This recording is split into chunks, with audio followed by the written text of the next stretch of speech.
It is 9 o'clock. I welcome everybody. Our esteemed speaker, Professor Dr. Jörg Gutmann from University of Hamburg, the NaDiMa team, Mr. Sven Fischer, and Ms. Catherine Appel, and Mr. Emrich, who are in the also right now here, and they are organizing, helping us to have this talk, this workshop, online workshop by Dr. Gutmann, hopefully in a very nice form and interactive form on the topic of economics of natural disaster. This is the ninth series of online dialogues that we are planning within the project that we had started with Iran in 2020 on the natural disaster management. So it was a type of collaboration, academic collaboration between University of Marburg and last year with the University of Tehran, two faculties with University of Tehran, Faculty of Social Science and Faculty of Natural Resources. And Islamic Azad University also was collaborating with us in 2020. And also Iran Strong Motion Network belongs to Ministry of Housing and Urban in Iran, responsible for monitoring and tracing the issues related to earthquakes in Iran. So that center. So that was basically the start of this project in 2020. And we are lucky and we are fortunate that the other and Auswärtiges Amt, Foreign Office of Germany, supported the extension of this project for further 2 years. So we are now in the second year of the NaDiMa project, and as you know, due to the corona, basically we have shifted to these online events rather than our traditional seasonal schools in presence.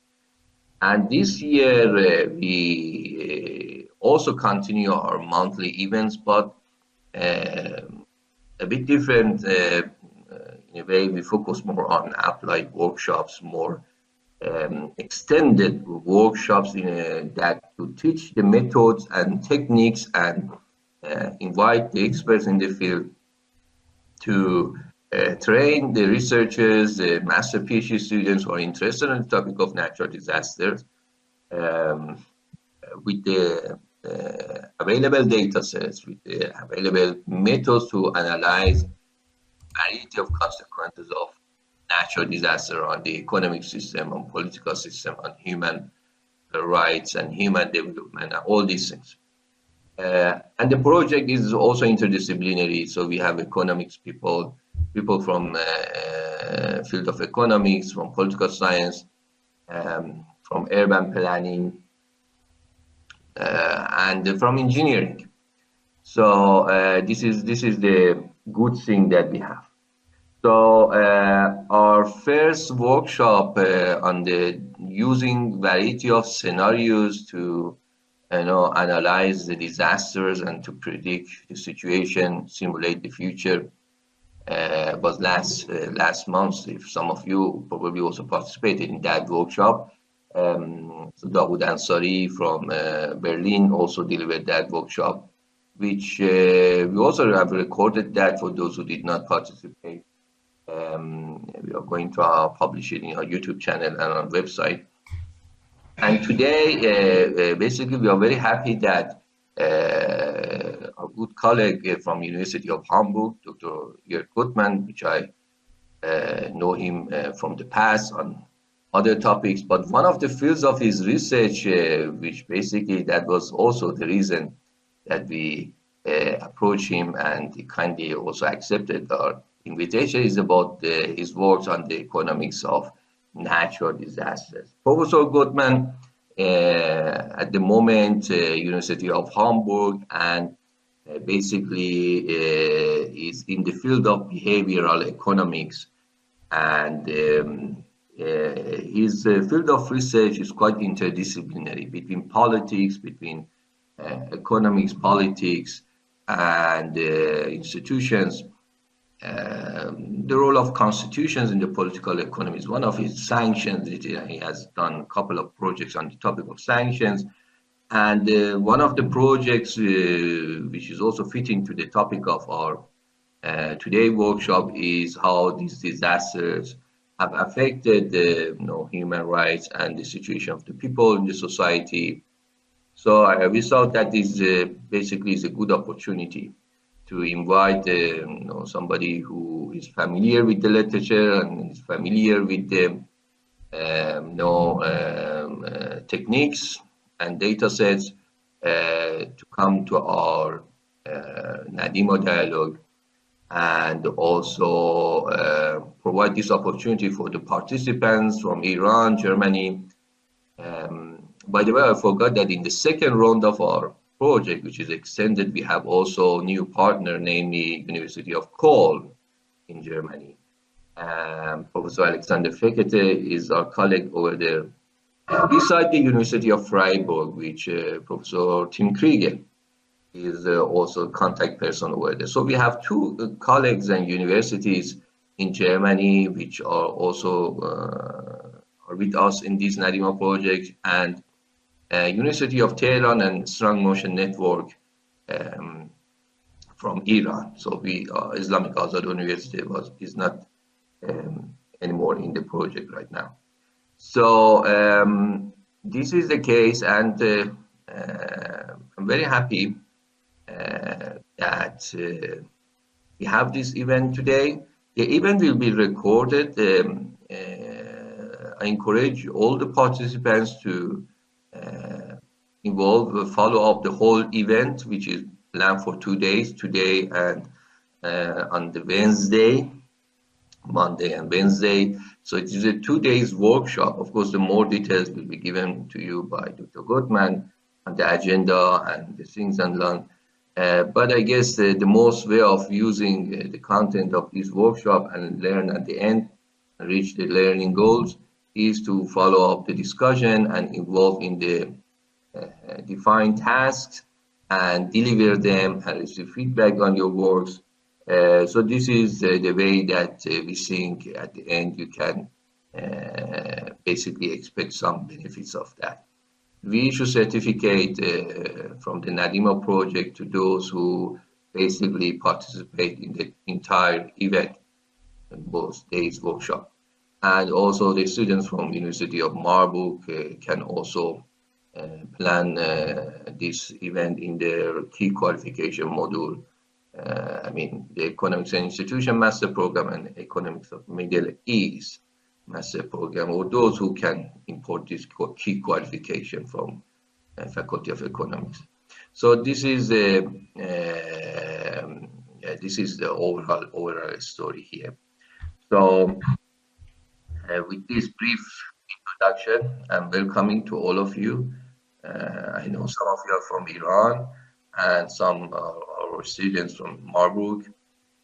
In total, our statistics says that around 46 people registered, and we would see, inshallah, that would be a very productive and efficient event and enjoyable event with your Goodman, and I hope that you also enjoy it and involve also in the event in an interactive way.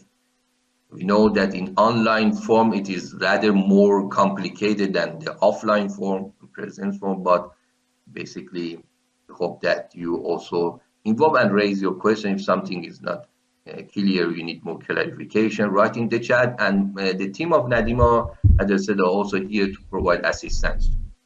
So with this, I would then stop here and then give the space to my colleagues, Dr. Goodman, who is also here to continue and to introduce and to give the initial organizational points that he wants to raise, and then looking forward for the workshop on the economics of natural disasters. Thank you very much. Okay, thank you. First of all, thank you all for being here. Special thanks to the NaDiMa team and especially Professor Farsan again for inviting me to today's lecture. Economics of natural disasters is actually a topic that I wanted to teach for a long time, and I'm very happy that this gives me the opportunity to try this out in practice here. I should also add, I studied myself in Marburg many years ago, so I'm always happy to be back, although unfortunately this time only virtually. But of course this gives us the added opportunity to have many guests from around the world, many participants from around the world. I want to encourage all of you to actively participate in this lecture. I think this is very important. I'll ask questions to the audience. So I'll give you the opportunity. I'll try to nudge you towards active participation a bit. But also whenever there are clarifying questions, whenever you think that I might not have touched on an important question, or that you just are interested in talking a bit more about a particular issue that I'm talking about, feel free to contribute to this lecture by asking a question or giving a short comment. Not extensive comments if possible, but short comments and questions are very welcome.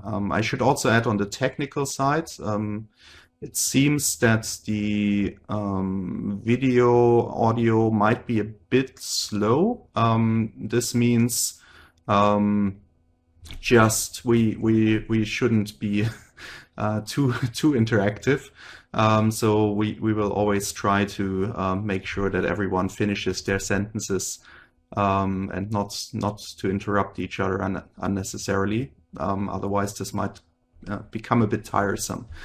Okay, but anyway, feel free to participate actively. I think you can also speak, probably. I think the audio should work for you as well. But you can also write questions in the chat. Consider that in this case, I might sometimes overlook them for a few moments while talking. But I'll try to have an eye on the chat as much as possible. Okay, regarding the structure of today's lecture, we will start today with an introduction into the economics of natural disasters. We will talk also about the theoretical side of this topic. So we'll discuss what economics, social science would tell us what should be, what we can expect as consequences of natural disasters, and we talk a bit about measurement of natural disasters. The main topic for Wednesday will be the effects of natural disasters themselves. We might also talk about that to some extent today, but today we will also have a strong focus on preparing ourselves for understanding the empirical studies in this part of the literature by thinking about the challenging and important questions that one has to deal with.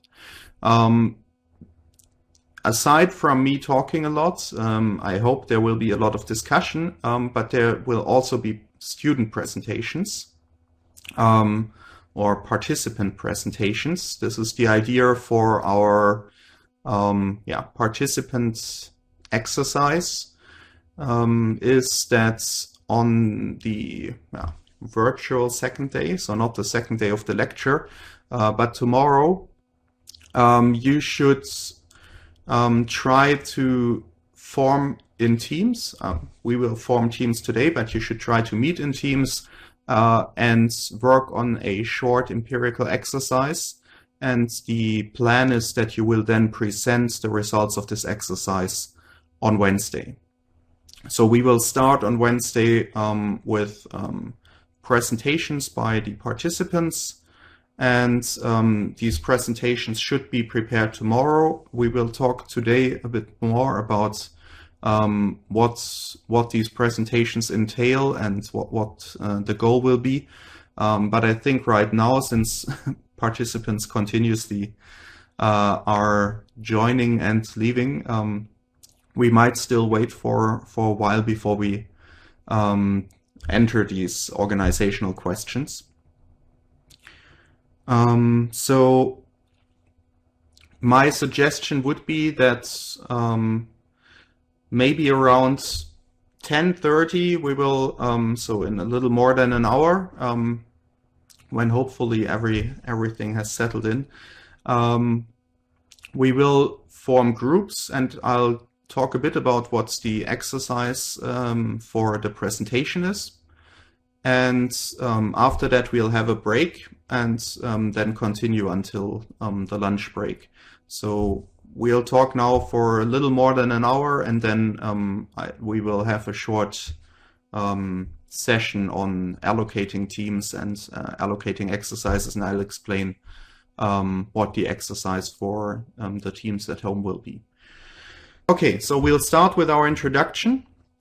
And of course, the main question that you might be asking yourself right now is, why disasters? Why are we talking about this? Why should we care? Why should we spend a couple of days on this topic? If you are in Iran right now, you might actually be less likely to ask this question than if you are joining from Germany, because Iran has somewhat more experience with natural disasters.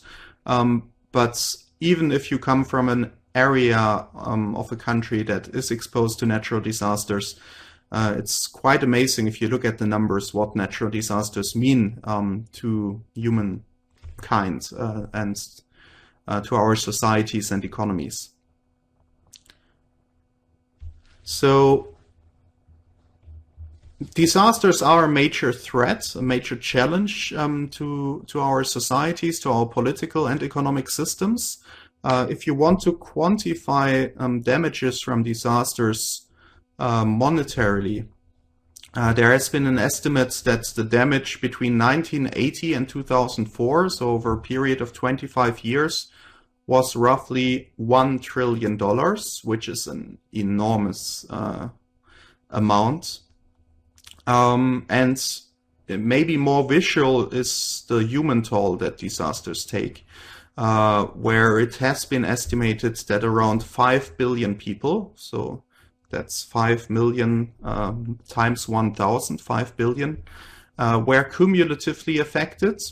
Cumulatively in the sense that some people might have been affected 2 or 3 times by disasters. So that's the absolute number of people affected.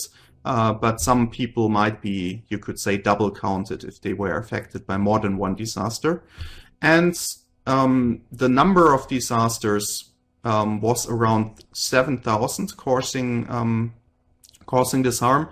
And among these 5 billion people, we have 2 million people who were even killed. There we don't have double counting. You cannot be killed by more than one disaster.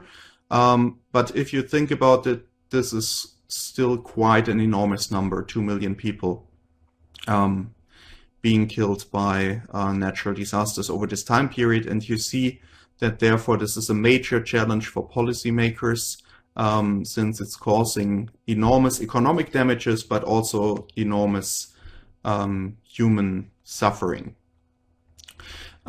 This might be the policy side regarding why we care about natural disasters. Now, economists are not only policymakers, economists are also academics, researchers, a bit detached from practice and reality sometimes. So for economists, disasters have an additional dimension of interest. And that is for economists and social scientists more generally. Although I'm talking about economists often, this is not limited to economists necessarily. So for them, natural disasters also are in a way a nice thing to have because they provide natural experiments. Who in here, maybe we can try out now. There are these participant interaction tools. This would be a good opportunity to try this out. I think you can hold a thumbs up or thumbs down when you agree or disagree with something. So I'll try to use this quickly just to test this out. Can you give me a thumbs up in case you know the term natural experiments or you know what this means? I'll give you a moment to figure this out. I saw like 2 or 3, 4. Very helpful. Also, some people are giving a thumbs down. Good. So I know that not everyone is aware of natural disasters, and you also know that you can use the next minutes if you haven't figured out it yet to figure out how to raise your thumbs or hold it down. Because I'll try to use this tool a couple of times throughout this lecture to also engage a bit more with you and see what you know, what you think about something without every time asking every one of you individually. So natural experiments are, you could say, a almost perfect instrument for empirical researchers. So the reason why we care about natural experiments, before I explain what they are, is that in empirical research, economists, social scientists, like all other researchers, would like to always draw on experimental data. So we would like, whenever we have an empirical question, we would like to conduct an experiment.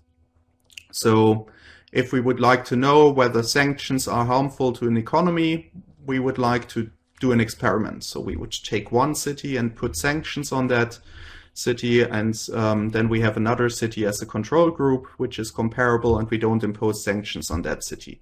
As you can see with this stupid example, in practice, we cannot test many things in experiments. So for ethical reasons, for practical, for financial reasons, many things are not testable in a lab or in a controlled environment. I cannot expose you to a natural disaster to see how many of you die, simply for ethical reasons, but also because I don't have the resources to organize it. So experiments are nice because with experiments we can evaluate the effect of something in a very controlled environment. In an ideal experiment, we would randomly allocate the treatment, so we would kind of throw a dice and see who gets affected by the natural disaster, and then we would simply compare those affected with those not affected, and then we would know what the effect is of having a natural disaster. Since this doesn't work, since we cannot conduct these experiments, since the real world is not that friendly to us researchers, we have to help ourselves with second bests, with alternatives that are not as good as a real experiment, but which come somewhat close to providing us the same thing. And so people came up with this idea of natural experiments. So sometimes we don't have to organize an experiment, but experiments are simply happening around us. Things are happening randomly. It doesn't matter necessarily whether things are truly random. So sometimes they are not truly random in the sense that no one controls these events, but they are random from the perspective of the process that we are looking at. So we can treat them as if they were random. So they are. It doesn't really make a difference to us whether they are truly random or not. So natural disasters are among the things that we can study as natural experiments. They come closest to a true natural experiment because they occur somewhat randomly. We'll talk a bit more about this. You will see throughout this lecture that actually natural disasters are not purely random in the sense that they don't happen just randomly anywhere. And on top of that, natural disasters effects are not random in the sense that we can, of course, prepare ourselves for disasters and thereby mitigate some of the potential consequences of disasters. So while we often treat them as if they were purely, economists use the term exogenous, they are imposed on us from outside and somewhat randomly, this is actually an oversimplification of things. Nevertheless, among the options that we have as researchers, they come very close to experiments, to being very good natural experiments. And that is one of the reasons why economists and social scientists are very excited about natural disasters, although otherwise this is of course not necessarily a topic that causes particular joy among people. Okay, so this is the short motivation, justification for why we should care and should deal with disasters. On the one hand, we have enormous adverse consequences of disasters. On the other hand, disasters provide a nice opportunity to study social, political, economic processes because they are still somewhat random events. I should also add that you should have received, if I'm correctly informed by email, the materials for the lecture. So this should entail the slides for the lecture, as well as not all of the slides, but the slides for today, as well as a data set for the empirical exercise, and also a short written description for the exercise, and a lot of reading materials. The reading materials are obviously not mandatory readings. You don't have to read them, but they provide extensive background knowledge on the topics that we are talking about. Some of the articles that are included we might not even have the time to talk about, so they go beyond what we discuss here. But I think they will provide a nice opportunity for you to deepen your knowledge in particular questions, topics that you find interesting based on this lecture. Okay, so first opportunity to ask a question to the audience. Now that we established, hopefully, that disasters are something interesting to study, we should sharpen our view regarding what do we mean by disasters. And this will be a question before I talk about it. I'll give this to the audience and I'll ask you, what do you think are disasters? Or what would you answer if someone would ask you to spontaneously describe it? Yeah, I think disaster is what I mean based on my life experience. It could be flooding, extreme weather shocks, maybe earthquake. Yeah, those unexpected natural related shocks could be, I mean, in my point of view, could be in category of disaster. Even pandemic. Yes, definitely. Yes, thank you very much. We have one contribution in the chat. Mariam Salmasi says it's an unfortunate event happening beyond our resilience. We have a contribution by Nassim Yegane. Natural disaster phenomena that may cause loss of life, injury, or other health impacts, property damage. That almost looks like from Wikipedia. But maybe you also come very well prepared. Good. Anyone wants to add to that? I just also try to give you the opportunity to test out your microphone function. In case you want to speak, as Professor Versanigan explains, it's helpful if you first raise the hand using the signal tool, where you also can use the thumbs up or down. And then you will probably still have to unmute yourself by clicking on some microphone symbol. I'm also not used to using Adobe Connect, so you'll probably see some technical incompetence by me over the course of the day, but we are all here to learn. Mohsen Garakhani, I'm not sure how to pronounce that. A sudden accident, natural or man-made, that causes great damage or loss of life. We call it catastrophe in endurance jargon. Okay. Sometimes due to mismanagement. Okay, yeah. So I think we have some views here which give us altogether quite a good idea of what we mean by natural disasters. Of course, for researchers, it's good if we have some objective criteria what we call a natural disaster. And the one that I'll be proposing here is one that's quite commonly used in social science research, at least on natural disasters, to some extent also by natural scientists, but I'm emphasizing social science research because this definition of disasters focuses on the human impact of disasters. So they would not count an earthquake if it happens somewhere in the desert and no human is affected by it. So according to our definition here, we would not call that a natural disaster. I should emphasize there are not correct or incorrect definitions. There are just definitions which are more or less helpful in a particular context. So we choose this definition here not because an earthquake happening somewhere in the desert is not an earthquake, is not a disaster, and shouldn't be considered such.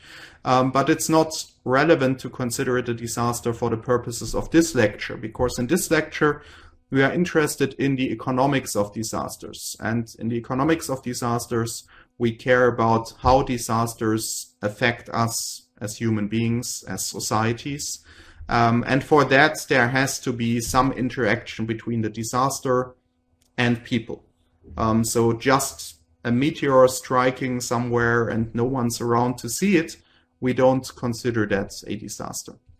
So this definition that I'm proposing comes from the Center for Research on the Epidemiology of Disasters, short CRED, at the University of Louvain in Belgium. And so they are a very important research institution for natural disasters. They also provide the data set, which I provide to you for the exercise to be done at home. So they are very active in this field. And they also established this definition, which is now quite commonly used. Actually, they didn't really establish the definition, they more popularized it. I think it's originally invented by some international organization. So they count a disaster as a disaster if it's sufficiently damaging, if it's sufficiently harmful to people. And they consider 4 criteria to establish that a disaster really matters to people.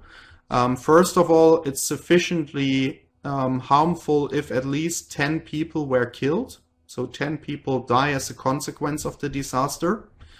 Second criterion, 100 or more people are affected, injured, or become homeless.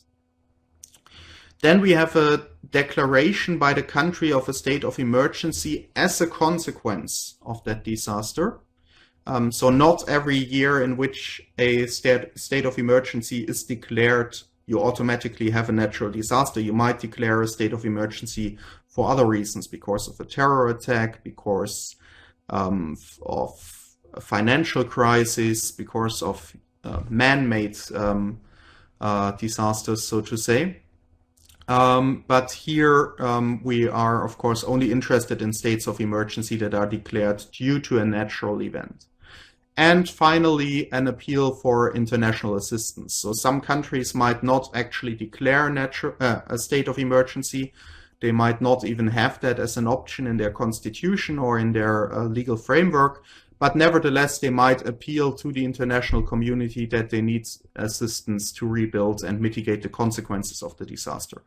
So our definition here of a disaster means if one of these 4 criteria is met, then we would be speaking about a natural disaster.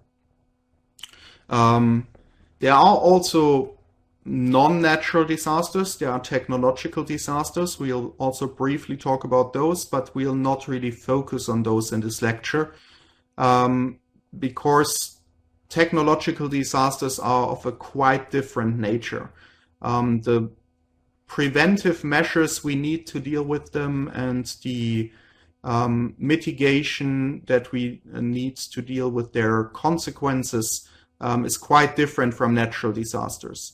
And also importantly, technological disasters don't have, just a second, don't have this nice trait that natural disasters have of being so exogenous, being somewhat random events that we can study as as natural experiments.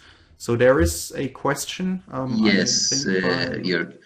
My question is, do you aware of any specific critic regarding this specific database? Because I remember I read it some time ago, which I was looking for possible data set to measure natural disaster, to analyze it. There were some comments on bias which this specific database might have toward those events which are happening in important urban areas and in more developed part of the world, and based on the media coverage of those events. So the data set is not type of unbiased picture of the events which might happen in Africa or elsewhere, is rather focusing on more advanced, so those markets which are more also important for global community. So they are reporting more these type of events.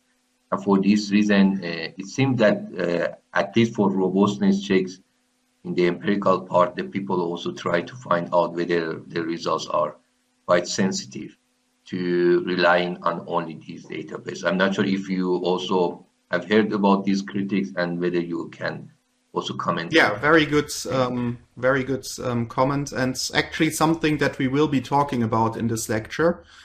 So we will be talking about the quality of our disaster data, and there are different reasons for being concerned about that. So what these guys at CRED are doing is that they are simply searching for these events, which means that they are using, for example, news reporting. They are using, that they are alerted to events by experts who know about these events. But I would say it's mostly coverage by media that they would be relying on to identify such events, which has a couple of limitations, and we will be talking about that. And we will also see in the data that something like that is clearly going on. But there are different problems with that. On the one hand, media might not be reporting about every place in the world equally. So that means some disasters might simply be ignored because they are not sufficiently important to the world press.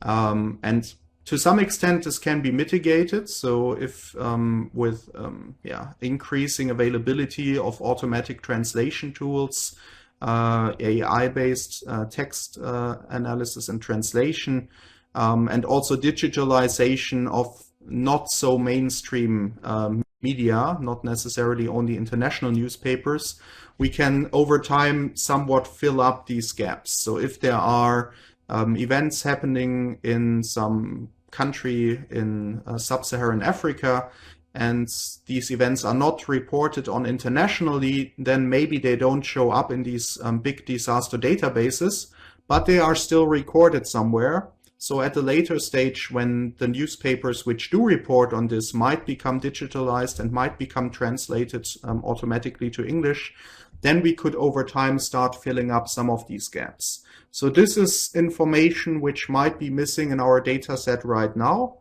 but which in principle might at some point become available because it is recorded somewhere. Even more problematic is information that we don't even get in the first place because it might not be publicly available, for example, because a government is suppressing the information. So what media often also rely on or depend on is that governments are honest about the effects of disasters. And sometimes governments have an interest in manipulating such numbers. I'll not start with the whole COVID discussion, But of course, with COVID, we know that on the one hand, many countries undercount both cases of COVID as well as the death toll of COVID. On the one hand, because of statistical limitations, that they are not able to properly count these cases. But on top of that, there might be an interest in political regimes to undercount systematically for political reasons. And whenever this is happening, then we have a serious problem with our data, because if the media depend on the publicly released information, if the media depend on the official counts, and they don't have access to independent information, then they might not be able to report that 10 or more people have been killed. Because they don't know it for a fact, they don't have access to the information, and the government might not be releasing that information. Or they might be releasing a number which is significantly below the actual death toll. So there are clearly problems with this data. Nevertheless, it is among the best resources that we have. But as Professor Farsanaghan rightfully suggested, whenever we have data that we feel somewhat uncomfortable with, whenever we feel like there are some problems with this, I'm not really sure, is this very good data, then economists would suggest, and empirical researchers will suggest, try to do a robustness check. So try to see at the very least, if you use an alternative data source, which was somewhat constructed differently, do you still get the same results? And yeah, there are some more data sets. There's, for example, one data set by the IFO Institute in Munich, which covers some natural disasters. I think they only start in the 1970s or 80s, and they are not up to date, so they cover maybe the years up to 2015, but not the most recent years. But nevertheless, it's an alternative that can be used to make sure that mistakes contained in this particular database don't drive the results that you find. So, but we will be coming back to this question of data quality, and you'll see what we mean by potential problems with the data quality. And of course, for practical empirical research, these are very important questions. Good. Any more? Yeah, there seems to be another question. Question is, is there any chance that the effect is not physical, like people lose their money? Lots of people lose their money, but they're not physically affected. Do we still call that disaster? It's a very good question. It's actually something that I wanted to ask you.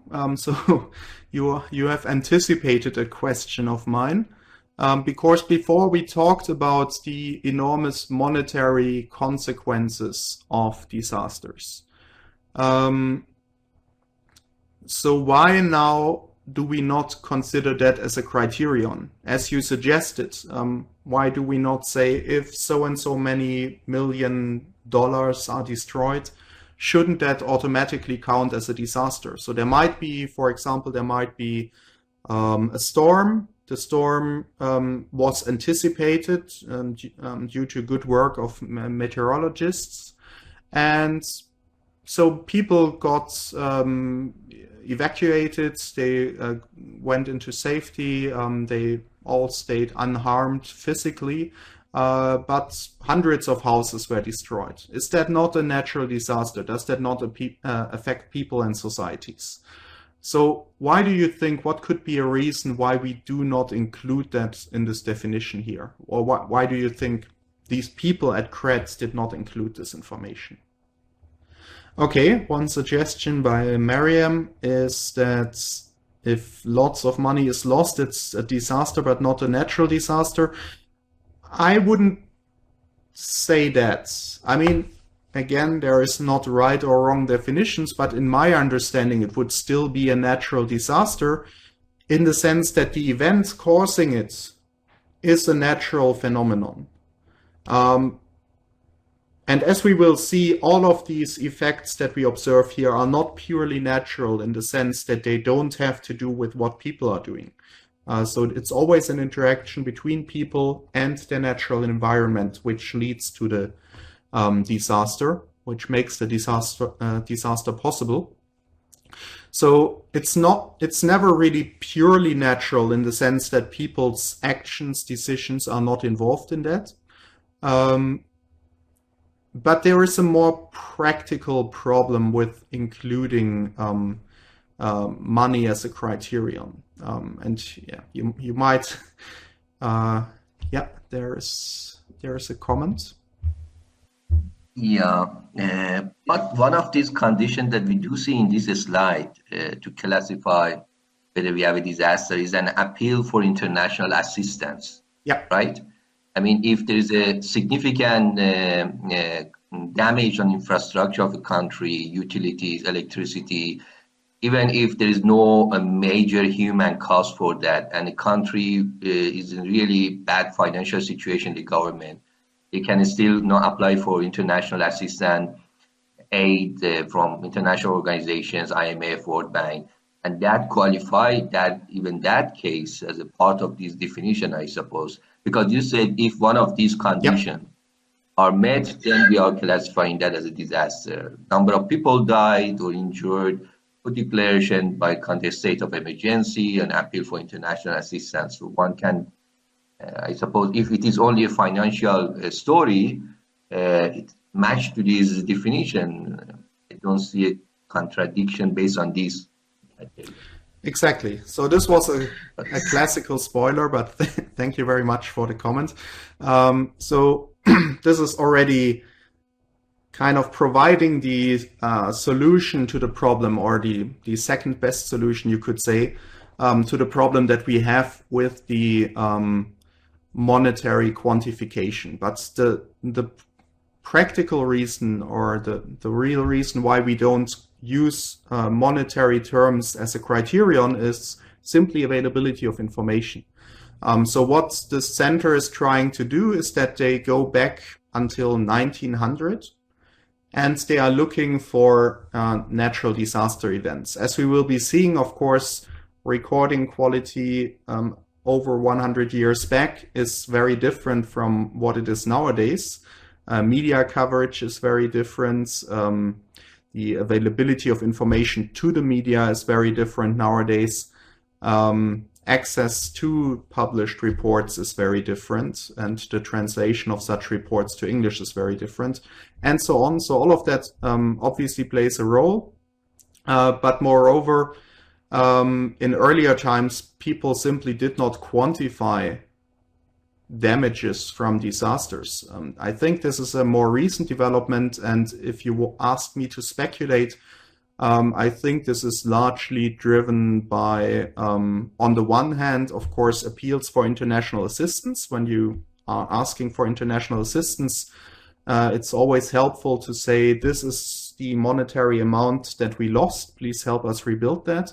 And of course, it has to do with the reinsurance industry. So reinsurance means these are enormously big firms, insurance companies, which are insuring against major adverse events like natural disasters.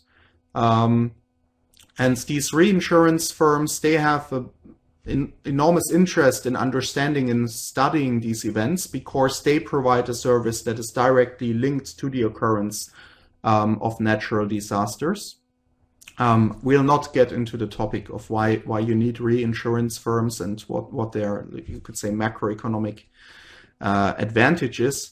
But they are insurance companies dealing with natural disasters, and since they are working on this topic, or are working with this topic every day, and they need to know how costly are disasters, how much will it cost us if a disaster occurs. So these firms have a strong incentive to quantify damages from disasters and to record them systematically and to make them comparable across countries and over time, to understand how, for example, the insurance market is developing. Should they increase insurance premia? Should they reduce insurance premia, etc.? So since these firms are active in this field, there is much increased interest in understanding the exact monetary cost of a disaster. Before that, we might have focused much more on the humanitarian toll, but now we beyond asking for international assistance, there are actors who are strongly incentivized to figure out how much exactly did it cost us that that event occurred. And to do this in a way that it's comparable across countries and over time, although this is, of course, difficult. And before I give Professor Farsan again the opportunity to comment again, I just wanted to pick up his previous comment and say, because this quantification is so difficult and because we don't have this data going back sufficiently far in time, and we might sometimes have questions about the reliability of quantifying these monetary damages, you can see this appeal for international assistance as a second best alternative. If it's so difficult to measure, to quantify, or to get access to this information, then we at least rely on the subset of cases where the monetary damage was so enormous that the government of that country asked other countries for help.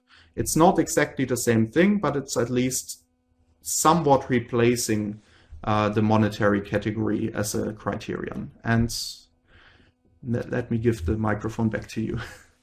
Yeah. Thank you very much for clarification. It's very now clear. My question is COVID-19 pandemic. Do you also classify it as a natural disaster based on this definition, or you put it? Very clearly, I wouldn't really see any criterion which is not met. So I think COVID certainly meets all four criteria, not in every individual country. And we'll come back to that natural disasters are in this database and by social scientists often measured not as a phenomenon that's taking place somewhere in space, but we are asking whether it affects particular jurisdictions, political units, in our case, usually countries. And there are obviously countries with 10 or more people dead. We have countries where 100 or more people were affected. We had declarations of states of emergency. And the last criterion, I wouldn't know 100%, but I'm pretty sure there were appeals for international assistance, I think already by the Italian government early on in the pandemic when the health system was overwhelmed. No, I agree on the disaster type of that, but you already said there are some natural disasters, some technological disasters, these type of disaster. Would it be classified, because some state in United States classified as a natural disaster, and I wanted to... Yeah, so generally we will come back to the different categories of natural disasters that exist. But I can already mention that biological natural disasters are one of these categories. So epidemics, pandemics fall in this category. Now, it's a discussion which I don't really want to enter because I have no serious professional knowledge about it.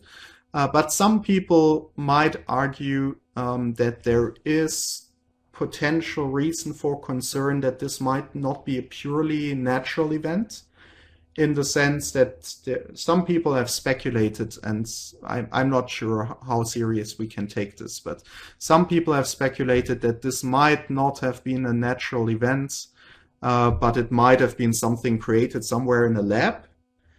And to be honest, I don't really know whether we would consider this a natural disaster. I think this is a really tricky question.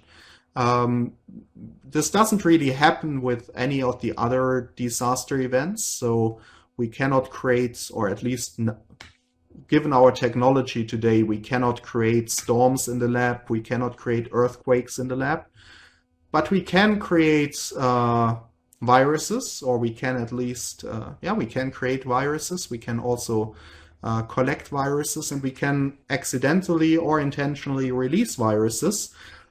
So the question is, although the virus itself is, and its spreading is a natural event, would we then call this a natural disaster if it was intentionally or accidentally released? I think this would become quite difficult to justify. So you could say, I didn't really think about this at the beginning, but thinking about it more, you could say maybe the whole thing should not be classified as a natural disaster if you believe in this fringe theory that the virus was not spreading naturally, but that it either accidentally or purposefully was released from a lab.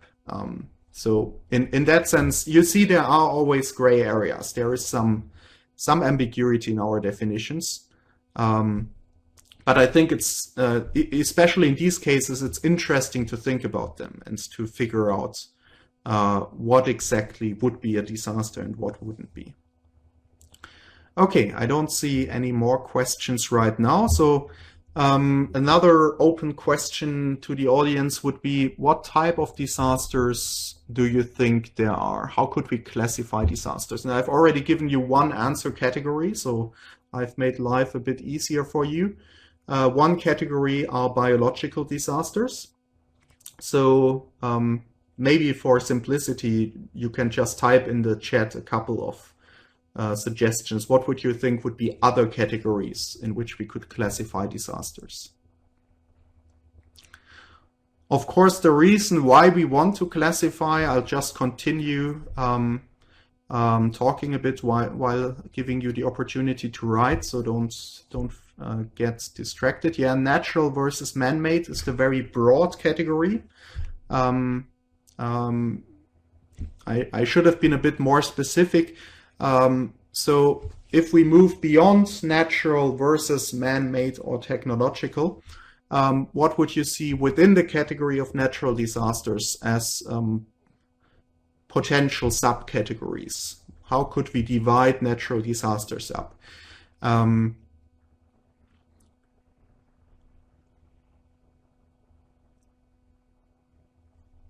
Okay, there's an interesting one: biological, act of God, human-made, social, technological. So I think there is an overlap between human-made, social, technological. That should probably be one category. Biological, we had act of God. I'm not really sure whether that is limited to a particular kind of natural disasters, or whether we wouldn't call all natural disasters potentially an act of God. Climatological is clearly another category. Then floods, tsunamis, a distinction according to whether they can be prevented.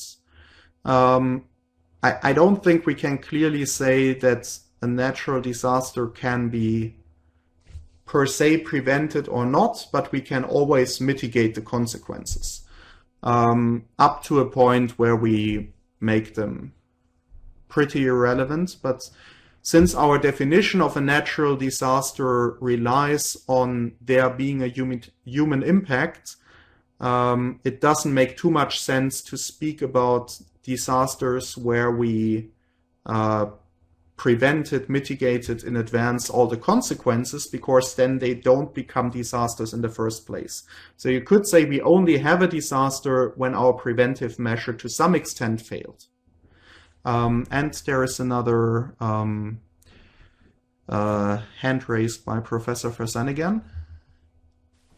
I guess you answered, because I was thinking that sometimes we can also mitigate some type of disasters, such as floods, droughts, by earthquake probably is more difficult, but there are also some research and studies which connected the drought to the risk of earthquake. And it seems that they are not 100% exogenous. Even these type of, I mean, can at least reduce or control the happening of these events. Not 100%, but yeah, there are some seems there are some possibilities by policymakers, by the society in general, to be prepared to reduce the risk of natural disaster in that. Exactly. So perfectly right. We have to think about disasters always as an equilibrium outcome. So the disaster is what is happening after taking into account that, first of all, there are preventive measures, so measures taken in advance of the event that can reduce the consequences. And on top of that, we have mitigation after the event happens. So when there is a drought, we can make sure that still all the people are fed and then no one is starving. Then this doesn't really become a disaster according to our definition.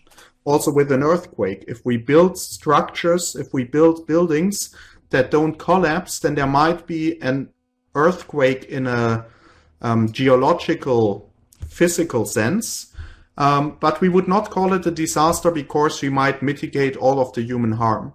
So maybe none of the buildings collapse, there might not be major economic damage and no one dies. In that case, we would not call this a disaster because the equilibrium outcome, considering the mitigation measures before and after the event, is not meeting our criteria anymore. That does not mean that a natural event did not occur. So we have to always be aware the definition that we use here is not focusing on the natural event, the natural phenomenon, but it's focusing on the human consequences of that. We have exactly one more mention, geophysical, also very good. Yeah, I think I remember that this is sometimes referred to as act of God. I'm not a native speaker. I'm not familiar to some of these sayings. Yeah, okay. So this seems to be roughly the categories that you have in mind, and you've already mentioned most of the important categories. So we can go through them a bit more systematically and try to define them. We don't spend a lot of time on this, but I think it's important to get a comprehensive understanding of what we mean when we talk about disasters, what kind of disasters exist. So geophysical has been mentioned, and this is hazard originating from solid Earth. We will see other categories where it's not about solid Earth, so this is why this is highlighted. And it's also referred to as geological hazard. By the way, this picture I think is from Iran. Random picture I found on the internet. And if you want to divide these geophysical events further, we would distinguish earthquakes. Volcanic activity also falls into this category. And as well, tri-mass movements. So tri-mass movements sounds a bit weird. These are landslides, but these are dry landslides. And again, you see here the emphasis on dry, the emphasis on solid. So you see there seem to be some categories which might be quite similar to the events here, but which differ in important aspects. So this is geophysical. If we move to the next category, I'm just trying to see if there are seem to be no comments on this. Next category, meteorological. So here again, we have an emphasis on that these are short-lived, micro to mesoscale, extreme weather and atmospheric conditions. And as an example, we see that there is a time scale given here, which lasts from minutes to days. This is an important clarification, because we always need to make sure that we distinguish between weather events and what we will come back to in a moment,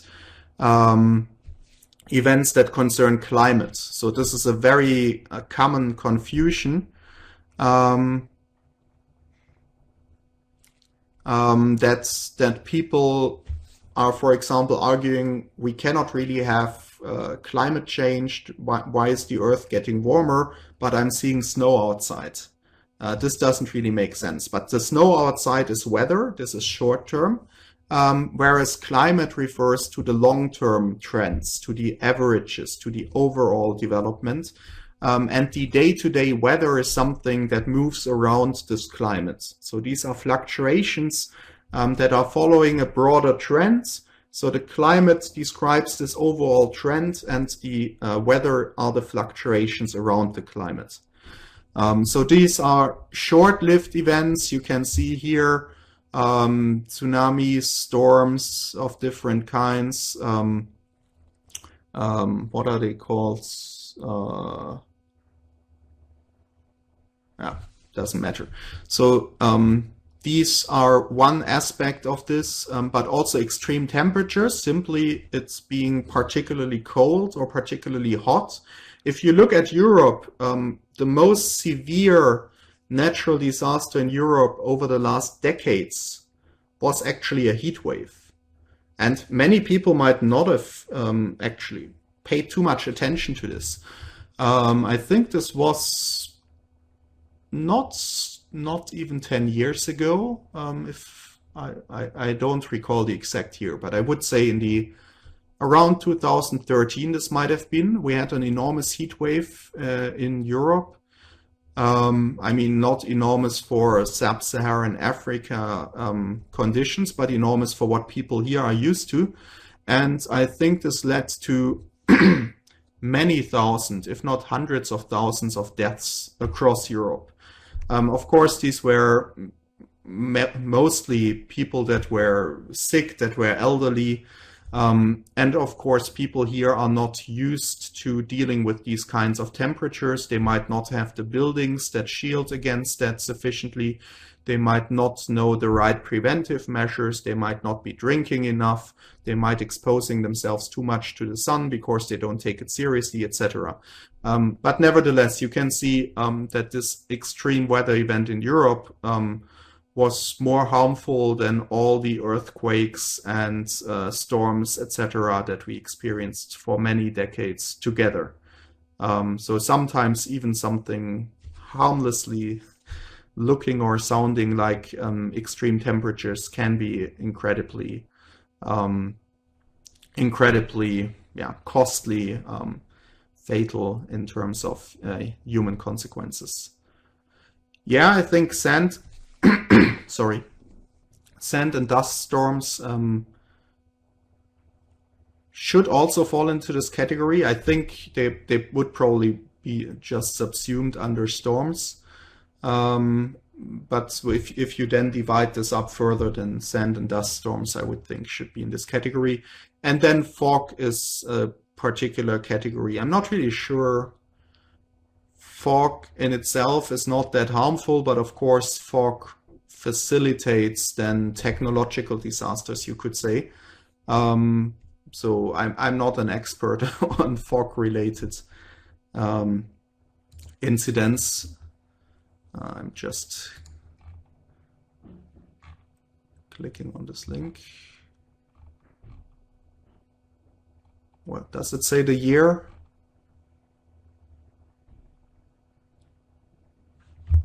I don't find it.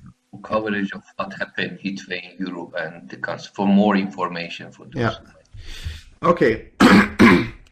So yeah, we have these meteorological events. So again, these are weather events. We are talking about the short term there only.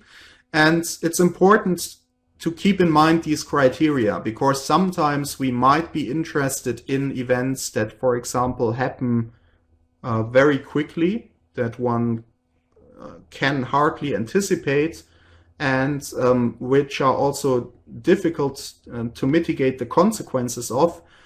because they just happen over the period of a few hours or 1 or 2 days, and are therefore very difficult to manage for policymakers. In other situations, we might also be interested in events that span longer periods of time. So like climate change, for example, something that happens over years and decades. Or also a drought. A drought can go on for over a year. You can have a drought this year, and it can extend to the next year. And this gives, of course, policymakers a very different opportunities to react to that. And depending on what your research question is, what you're interested in, you might be interested in only in the kinds of events that occur very spontaneously, very sudden, which are really a shock. Or you might also be interested in looking at events that give policymakers ample time to respond and to mitigate the consequences while the disaster is unfolding. So next category are hydrological disasters. So this is the occurrence, movement, and distribution of surface. This sounds very nice, of surface and subsurface fresh water and salt water. So here we see that this is, for example, these are these non-dry mass movements. So these landslides here are caused by water, by the interaction between water and land. Then there are floodings, obviously, very famous cases of floodings, of course. These are often very heavy impact events, and waves as well. And of course, waves and floodings can often be connected to each other. So these hydrological simply refers to water related events. Then we have climatological events. So these are the ones which I tried to contrast earlier with the weather events, which are more short-lived, more spontaneous. Climatological events are more long-lived. So these are generally atmospheric processes which over longer periods of time change either the average temperature, weather, or also they might affect the variability.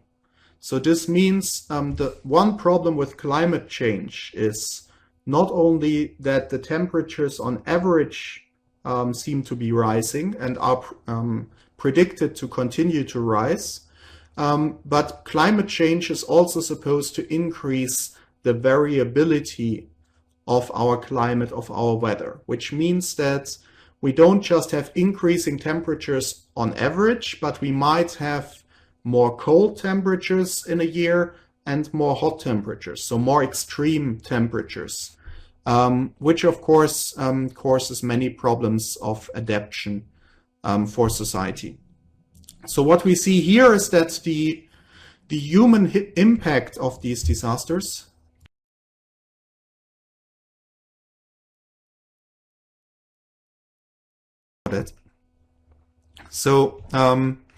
the human impact of these disasters is not coming directly from the climate, but these climate changes contribute to different, you could say, follow-up disasters. So one thing is they increase the chance of a drought. So they increase the likelihoods that we cannot produce sufficient agricultural products to feed people. These have been over the history of mankind oftentimes the most deadly disasters. So particularly in earlier decades and centuries, droughts were very lethal. Nowadays, societies are much better prepared to deal with them. We will come back to the topic of droughts, which are very interesting from the point of view of disaster management, because droughts are something that doesn't happen from one day to the other. Droughts are something that usually takes place over a longer period of time. Sometimes droughts can, to some extent, be anticipated.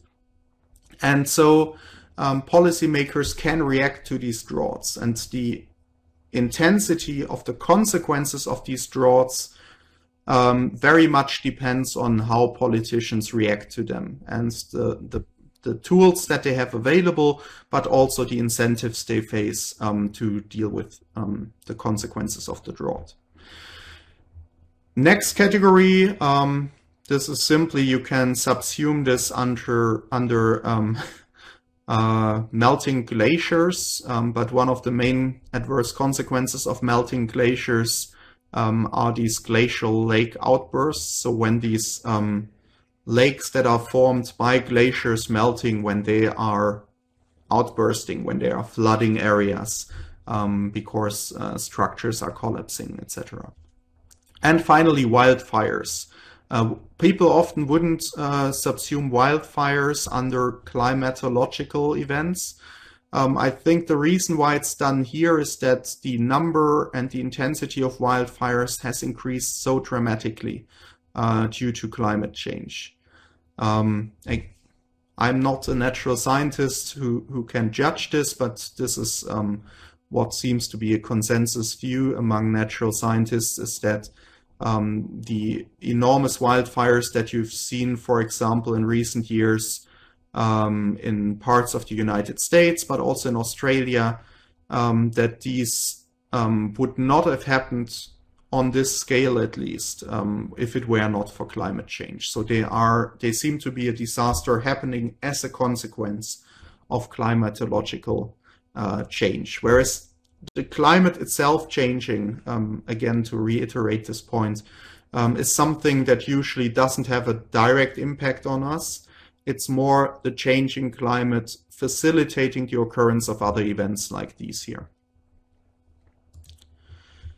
Okay, biological disasters we've already mentioned. I don't really have to talk much about this because we are now all experts involuntarily in biological disasters.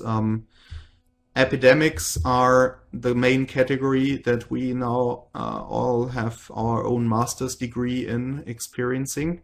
But of course, there are also other insect, animal-related biological hazards.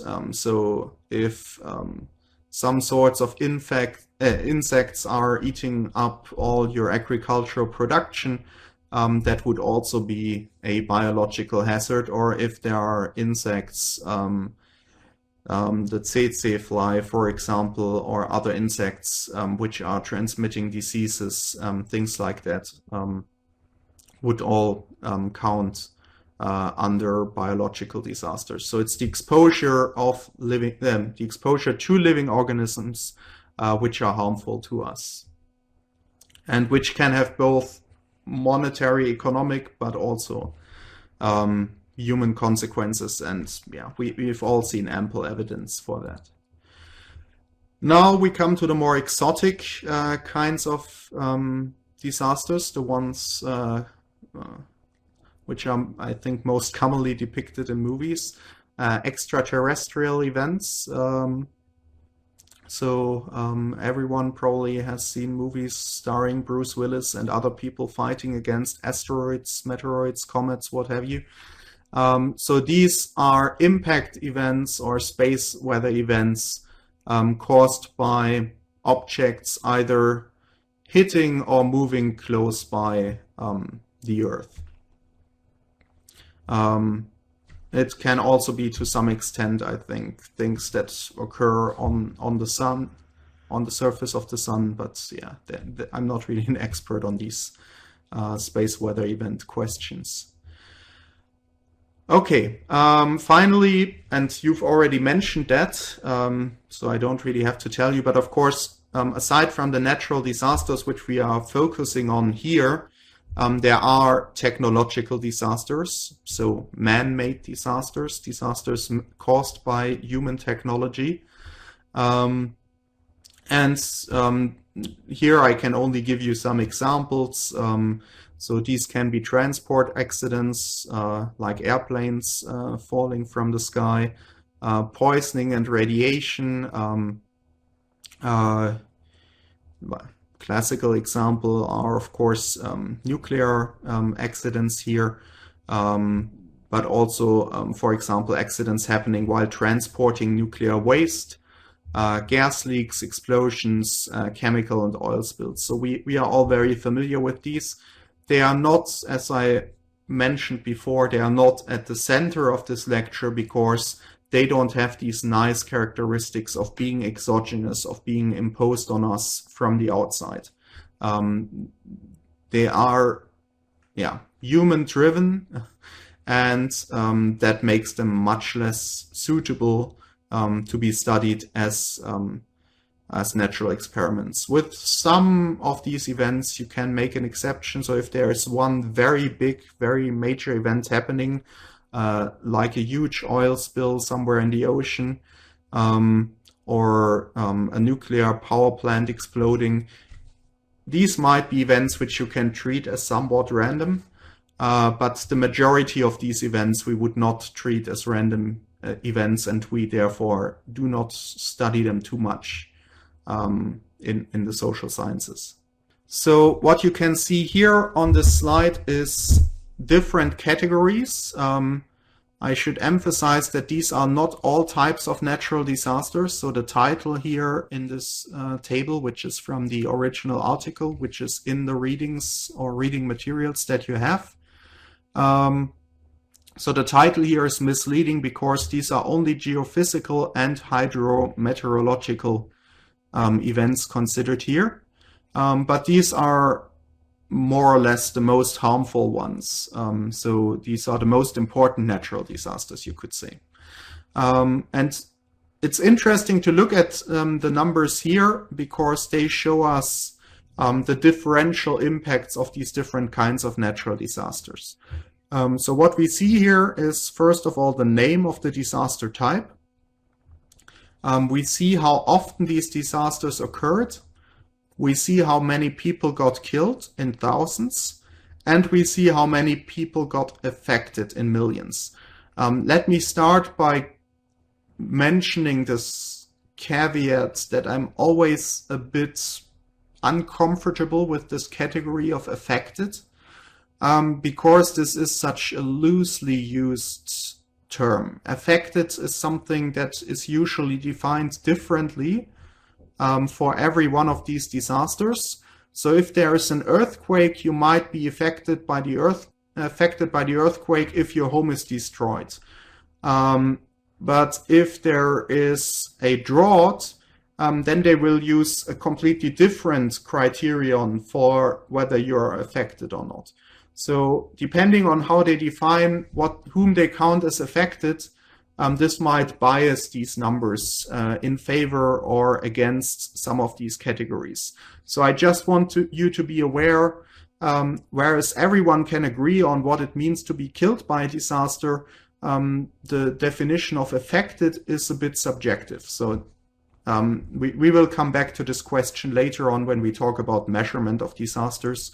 And you will see that this is a reason why people might tend to focus on the numbers killed rather than on the number affected by a disaster. Okay, but nevertheless, we work with the numbers that we have. And as you can see here, the disaster types are sorted according to their overall deadliness. So this is not how many people were killed by a single event, but this is the cumulative death toll. So droughts, as I already indicated earlier, droughts have over this period, and this is a quite recent time period, still been in some the deadliest disasters globally. In spite of the fact that there are not so many droughts, if you compare them in numbers to the number of windstorms or to the number of floods.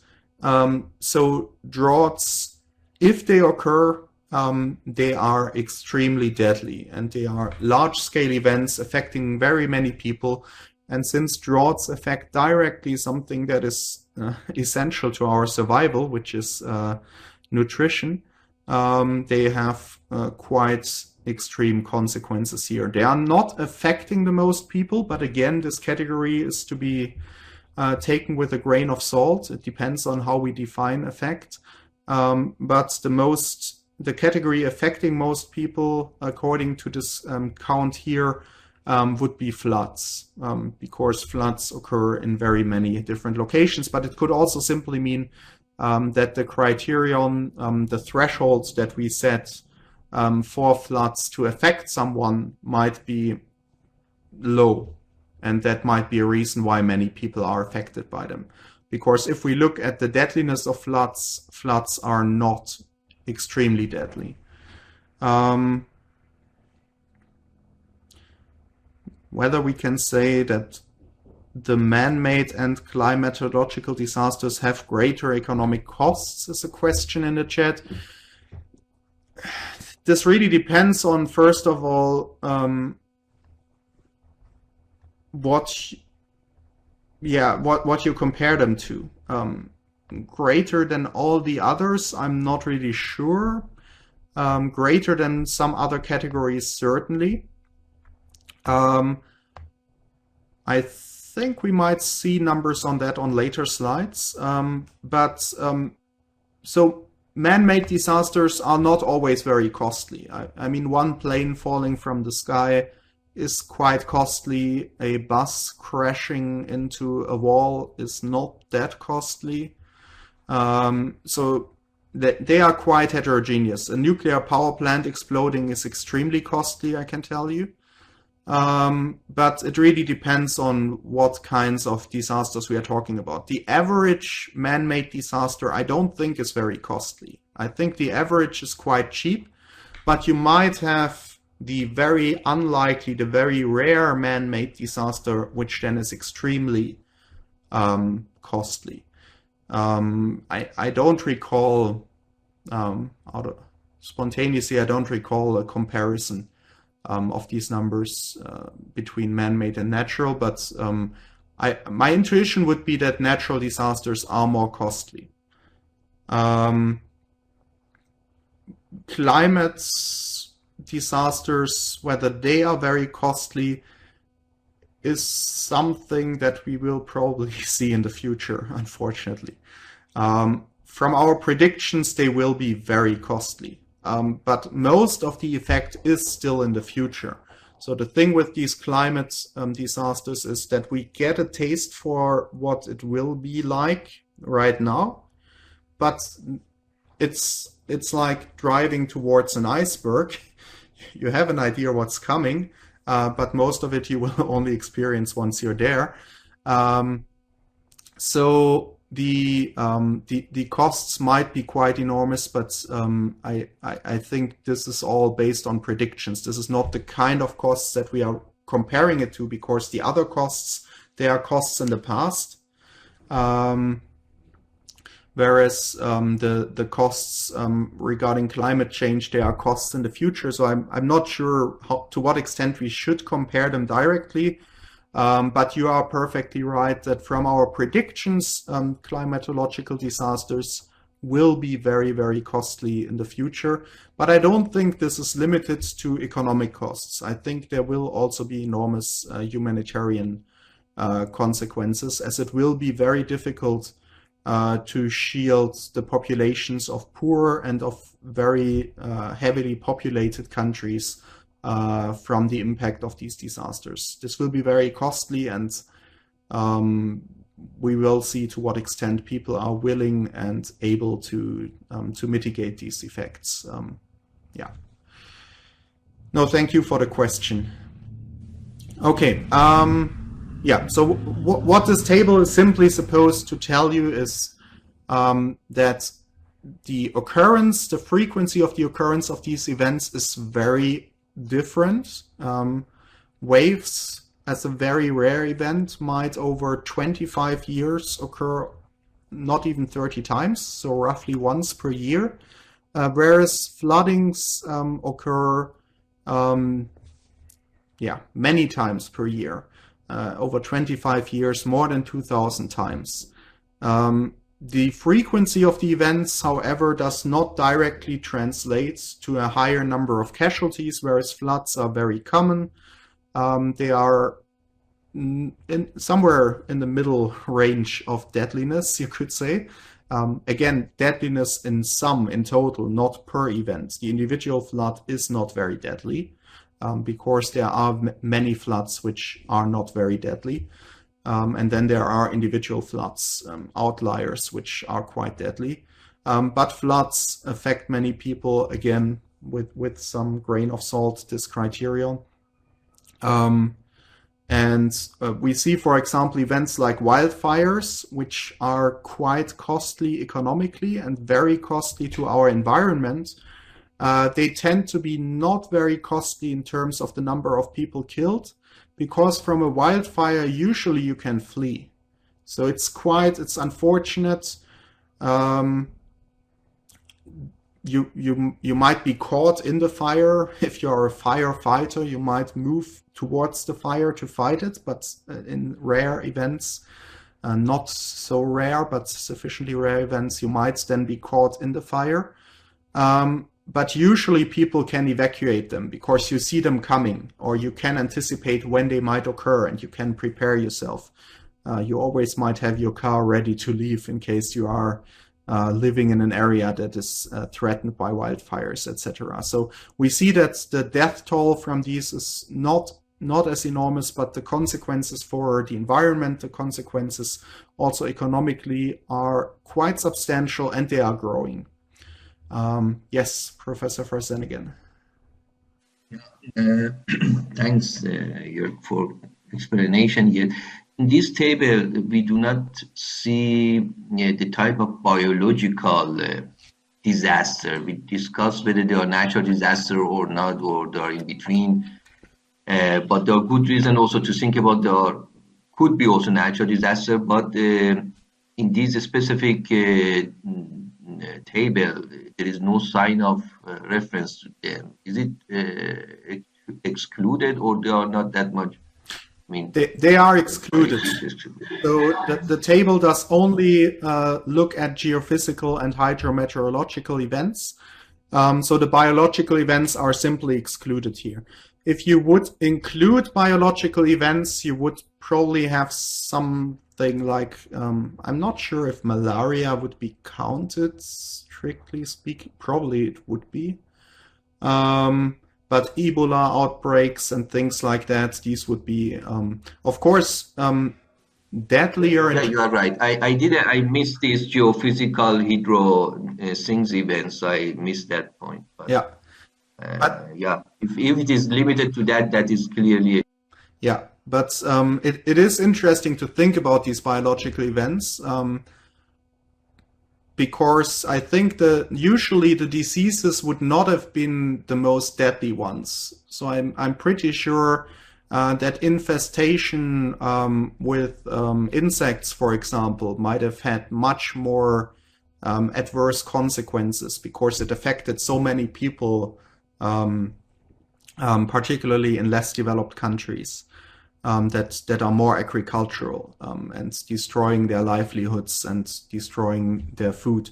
So they might have been much more deadly and had a more sizable impact in the past than epidemics. But I think COVID now has substantially tilted our picture and our numbers towards epidemics, pandemics being a major category within the biological disaster category, which was not, I don't think, which was the case before. So you should be aware that this still is an outlier.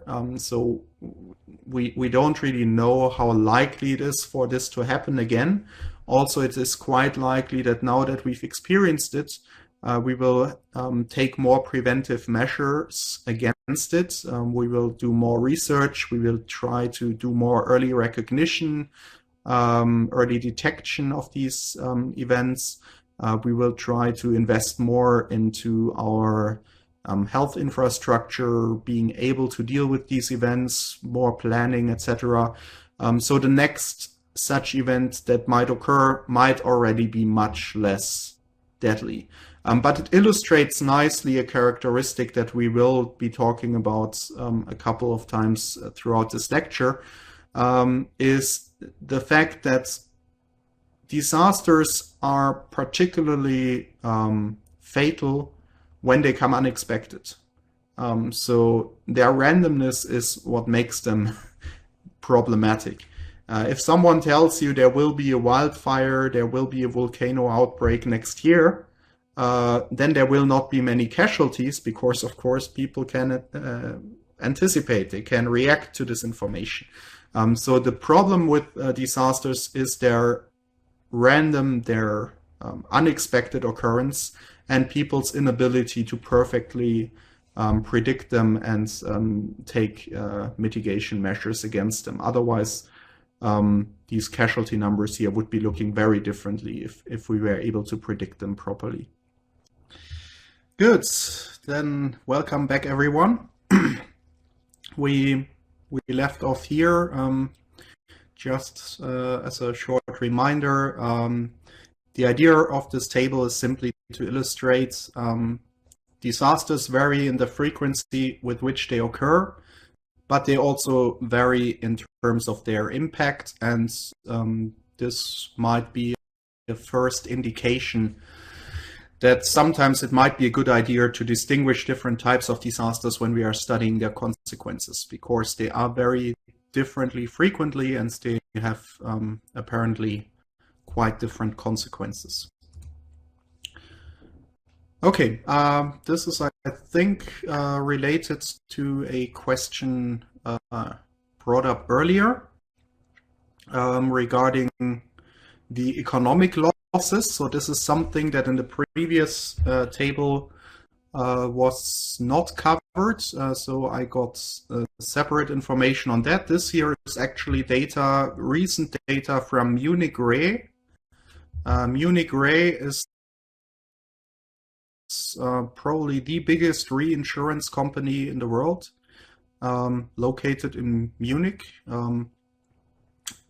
And they, as I already explained before, have a strong interest in studying disasters and estimating and predicting their consequences. So here you can see their latest data, their estimates on natural disaster economic losses. And so since 1980, their current estimate is that 5.2 trillion US dollars have been caused in terms of damages. And here, this is an interesting number that we haven't talked about. You can see that almost 3/4 of these losses were not insured, meaning that no insurance company would help in financing reconstruction. So by far the majority of these losses, the individuals who owned the property will have to carry by themselves, except if they get state support. Then we also see here a differentiation by types of events. We see that it's actually the meteorological, I'll never get the pronunciation right, that dominate in terms of the overall economic losses. So these are the overall economic losses. 45% of them are due to meteorological events, but also among the insured losses. So this is not only a question of whether you have an insurance, but it's also a question of what events are covered by the insurance. But 70% of the events that are regulated by insurances, so where the insurance pays, 70% of that damage comes from meteorological events. So these are our short-term weather events, storms, etc., that we talked about. So the question earlier was about climatological events, and as you can see, climatological, both in the insured category as well as overall, they are not that big right now. But as I indicated, this is probably because the majority of these losses will be in the future, and then the picture might look quite differently. So this is one slide on the economic loss dimension, which is ignored by most of these survey articles, because until some time ago there wasn't really much reliable data on that. And as you can see, these estimates starting in 1980, they wouldn't dare to make reliable estimates of the time periods before that, because simply they probably would not have sufficient information for that. Okay, so far we've only looked at the types of disasters and how severe they are. Next we look at the question, where do they occur? So you see, I'm trying to give you an overview of the main traits of disasters. So before we talk about theory and measurement and so on, you should understand the phenomenon that we are actually talking about. So this is what these slides are about, giving you an idea of what disasters actually mean, where they occur, when they occur, etc. So this is the global occurrence of natural disasters, simply as a count. So where do disasters most frequently occur? And you can see that, for example, the United States are heavily affected, but also some countries in Asia, China, Russia, India. What is this down here? Indonesia, Sri Lanka. Some of these places are quite heavily affected. Australia here as well. But you see, and this is something that was mentioned earlier, you see that by the number of disasters, there's not really much going on the African continent.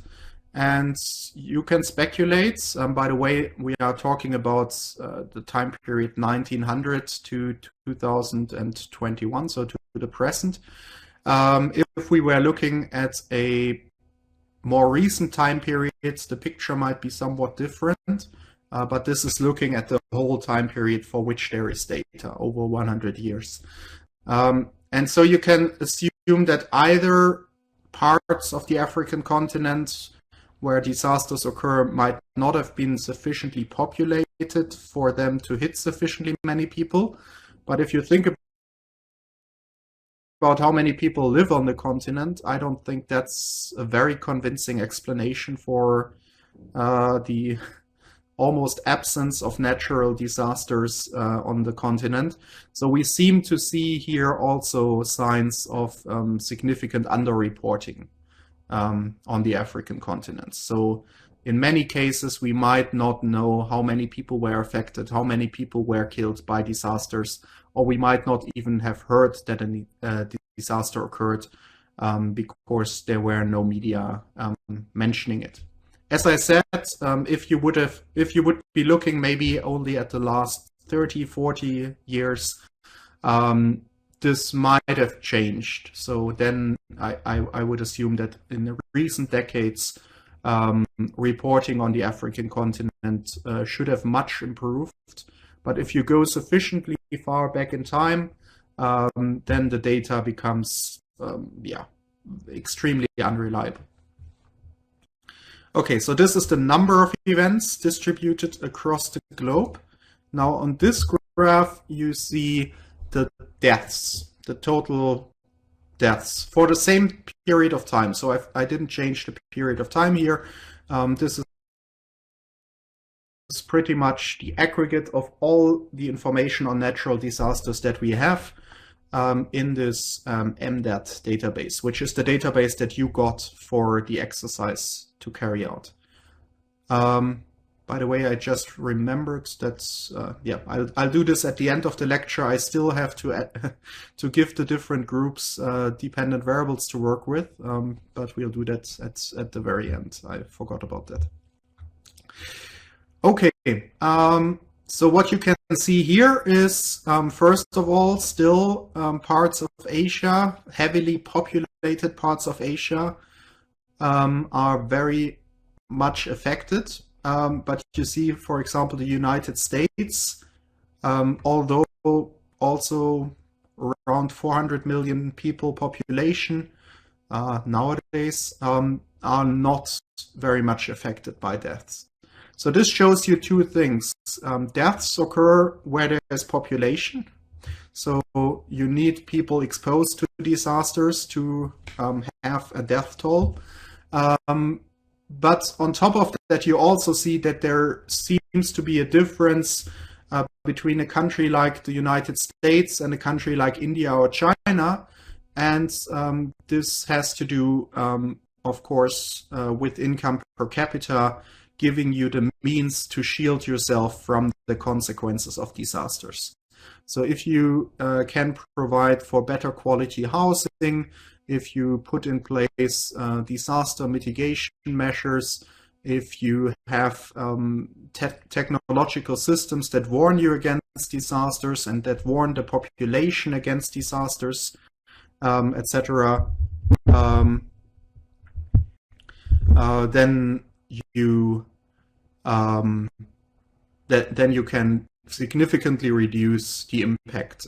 Question in the chat is whether the data should be normalized by population size. This would be reasonable, something reasonable to do. The website I don't think allows for that, so I would have then had to construct a table myself. So I was too lazy for that. But we will talk about this question when we talk about how to measure disasters properly for an empirical analysis. So normalization will be an important question there. And there are strong arguments in favor of using normalization, or at least using it as part of the measurement strategy. So normalization would, of course, make this whole graph here more informative already, because we wouldn't be comparing apples and oranges. We wouldn't be comparing China to Germany, for example. Of course, the death toll in Germany will be much lower because there are fewer people to kill. Yeah, so exactly for that reason. So if we want to compare countries to each other, but also if we want to compare disasters to each other, we have to carefully think about how to measure these things. And this will be our third topic in the lecture. Will be dealing with measurement. Okay, here you see estimates of economic damages. So here again, we could discuss whether we should normalize this. Here we wouldn't normalize it by dividing by the population, but here we could normalize it by dividing by the GDP of the country. Because it's not surprising, it's easy for China or the United States to have more economic damages in absolute numbers than, for example, Luxembourg somewhere in here. Because, of course, in absolute terms, a small country can never reach these numbers. Nevertheless, you see, this is, I think, an interesting contrast. So we saw the United States are heavily affected by disasters, which has to do with the fact that, of course, reporting in the United States is among the best in terms of disasters. So you have, first of all, you have very good public services collecting the data on the disasters. They have good information systems. And then the media, of course, catch up on this, and the media report on it. So we have abundance of information on disasters occurring in the United States. But we also see that in the United States, as a rich country, there's a lot of property to be destructed. And this is reflected in the United States in absolute terms being heavily affected. If you would normalize by the GDP of the country, I'm quite sure that European countries would also be similarly affected. But every European country, of course, is much smaller than the United States. And also European countries, most of them tend to be much less affected by disasters than are the United States.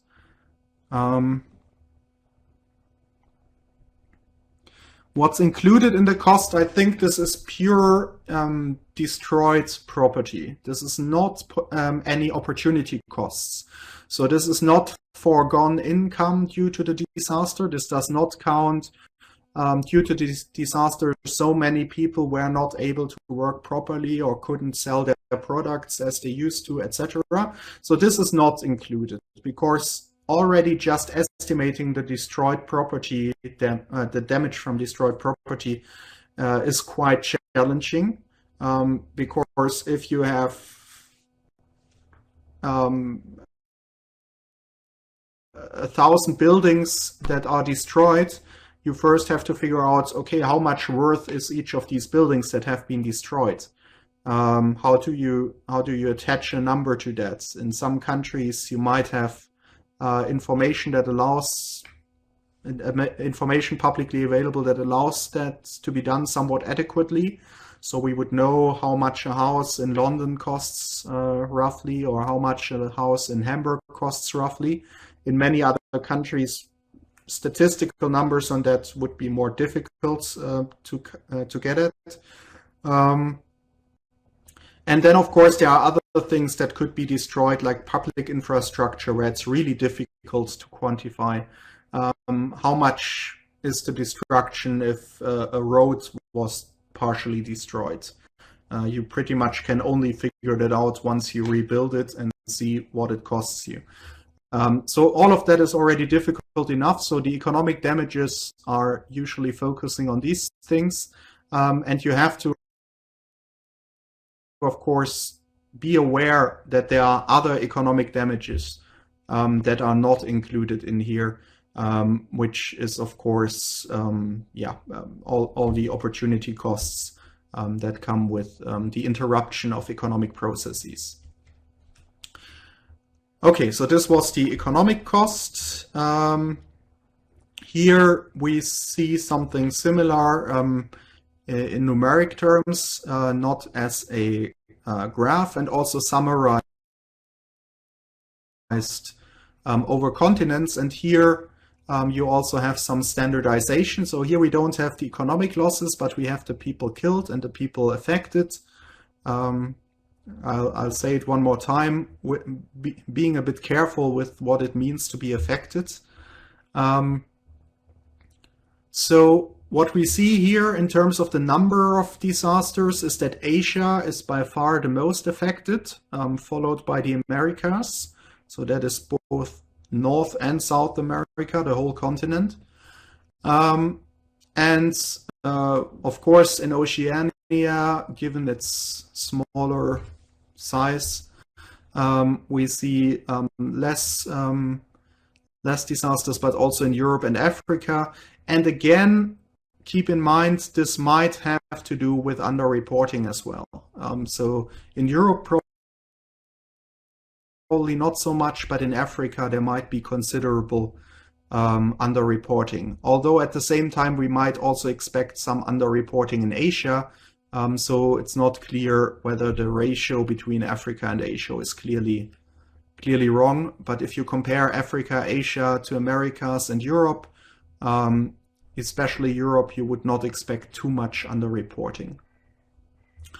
Okay, this is just the number of disasters that occur. And again, we see that this does not exactly match how lethal these disasters are. So you see that although in Asia there are almost 4 times as many disasters as in Africa, Asia only has somewhat more people killed than are killed in Africa. So in spite of the underreporting, disasters in Africa are pretty lethal, and Asia and Africa are clearly much more affected by this than are the Americas or Europe. Number of affected is not a completely different picture. Okay, it is a different picture when you think about the comparison between Africa and Asia, indeed. But this might be because Asia has, for example, many floodings, and these, as we've seen, are disasters which affect many people but don't kill too many people. So this could be part of the explanation, although I haven't looked into it. If we normalize by number of inhabitants, so per 100,000 population, then we already see that in spite of potential underreporting, Africa is by far the most affected. So per 100,000 people, 2.6 people have been killed by disasters over a 25-year period. So that means quite many people should know someone who has been killed at some point. Yeah, by number of affected per 100,000, again, we see Asia and Africa affected quite a bit. But again, with the number of affected, I would not rely too much on these numbers. I guess you can also use some toolbox. It's a problematic measure. Yeah, okay, so here... now we see it. You see the geographical distribution of natural hazard events. So these are actually not disasters in the sense that we define them. They are not disasters in the sense of human impact, but they are disasters in a physical sense. So here you see the contrast. Before we looked at the human consequences of disasters and where they are most prevalent. In this map here, you see where the triggering natural phenomena are occurring. And you see, okay, here in Asia, there's quite a bit going on, and many of these will be storms and floodings. You also suddenly see that, of course, also parts of Europe are affected by disasters. You see that the United States seems not to be more, rather less affected than other parts of the Americas. But these, by the way, do you see it if you probably don't see my mouse. I probably would have to... Do I have a pointer here? Yeah, I think this you see. Okay, so I've hinted a lot at things over the course. That wasn't really aware that you wouldn't see this. So now this is a bit more helpful. Sorry. So you might have been a bit lost sometimes. So here we have the Asian. Very disaster intensive areas. You see in Europe that there are disasters in spite of limited damages.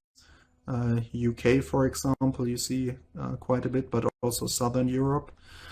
And you see that here there seems to be quite a bit more going on in terms of disasters than in large parts of the United States. But then again, there seem to be not so many economic damages following from that, or at least not recorded economic damages. Okay, so this just for contrast. So you see the triggering events happen not everywhere, but in all kinds of places. But then the recorded human suffering, deaths, and the recorded economic damages, they are much more concentrated. And this has to some extent to do with things that can be destroyed and people that can be killed. But to some extent, it also has to do with the quality of the data that we have and limited reporting. Yeah, I mean, so this is based on the same data, by the way, this data here. But what you can see is, I think, has to do with the fact that this table here looks only at a 25-year period recently. Whereas these graphs here look at all the data that we have starting in 1900. So there you have this substantial underreporting on the African continent over most of this time period. But then if you look at more recent years, then there might still be underreporting in Africa, but it's much less. So again, same data source, but looking at a different time period. And then you see that once you take into account the population size in each continent, you see that Africa is by far the continent where the most people are killed. Also in the MDATS database, but only if you look at more recent time periods and if you normalize.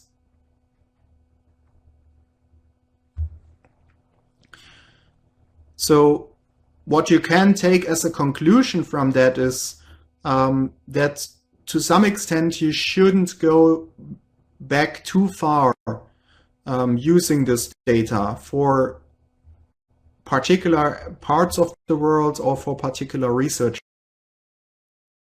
questions. Of course, when we are saying underreporting, this is not random underreporting. So there can be two kinds of underreporting. First of all, disasters are intentionally undercounted in terms of their consequences. And this will certainly always be a problem, and this also might have to do with political incentives. We come back to that. But second of all, disasters might simply not be recorded at all. And in these cases, we can assume that especially small disasters will very often be missing. So we might have some reliable data for the very, very big disasters, but we might be ignoring very many small disasters. The question what type such measurement error has on our empirical studies depends a bit on the context. So let's think about one concrete example where it would matter. Where it clearly would matter is if I'm linking, for example, if I'm interested in whether democracies or autocracies, and I'll come back to that later with numbers, if we are interested in whether democracies or autocracies are more affected by disasters, and this indirectly asks the question, do these political regimes differently well cope with disasters? Do they differently well prepare for disasters? So if I'm asking this question, I have to rely on measurement error being somewhat random, which means it would be a serious problem if it turns out that one of the two political systems tends to report the effects of disasters differently than the other.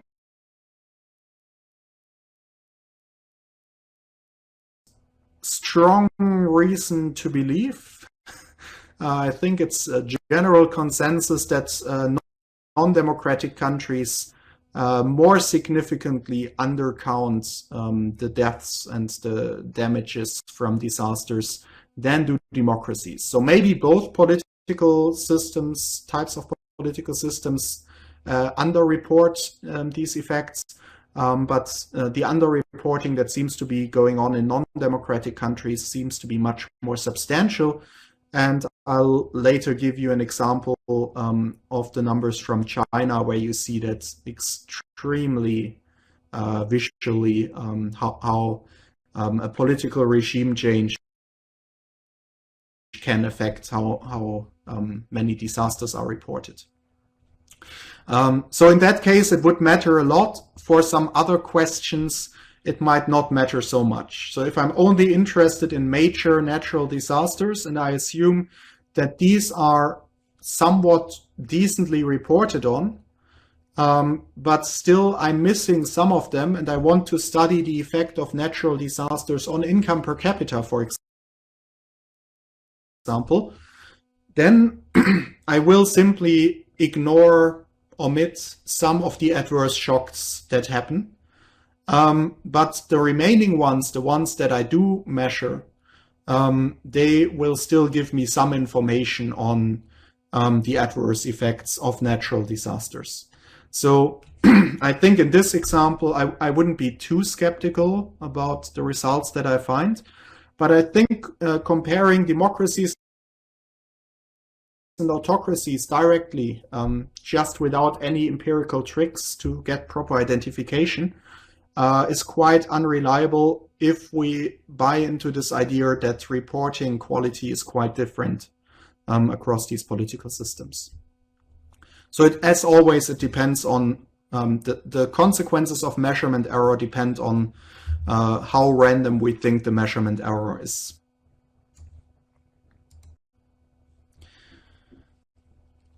Good, 1 second. Yeah, somehow my voice is not up for the task today. Good. So we've focused so far on the spatial distribution of disasters. Now we take a look at time trends. And again, this will give us an indication that this data is really not perfect.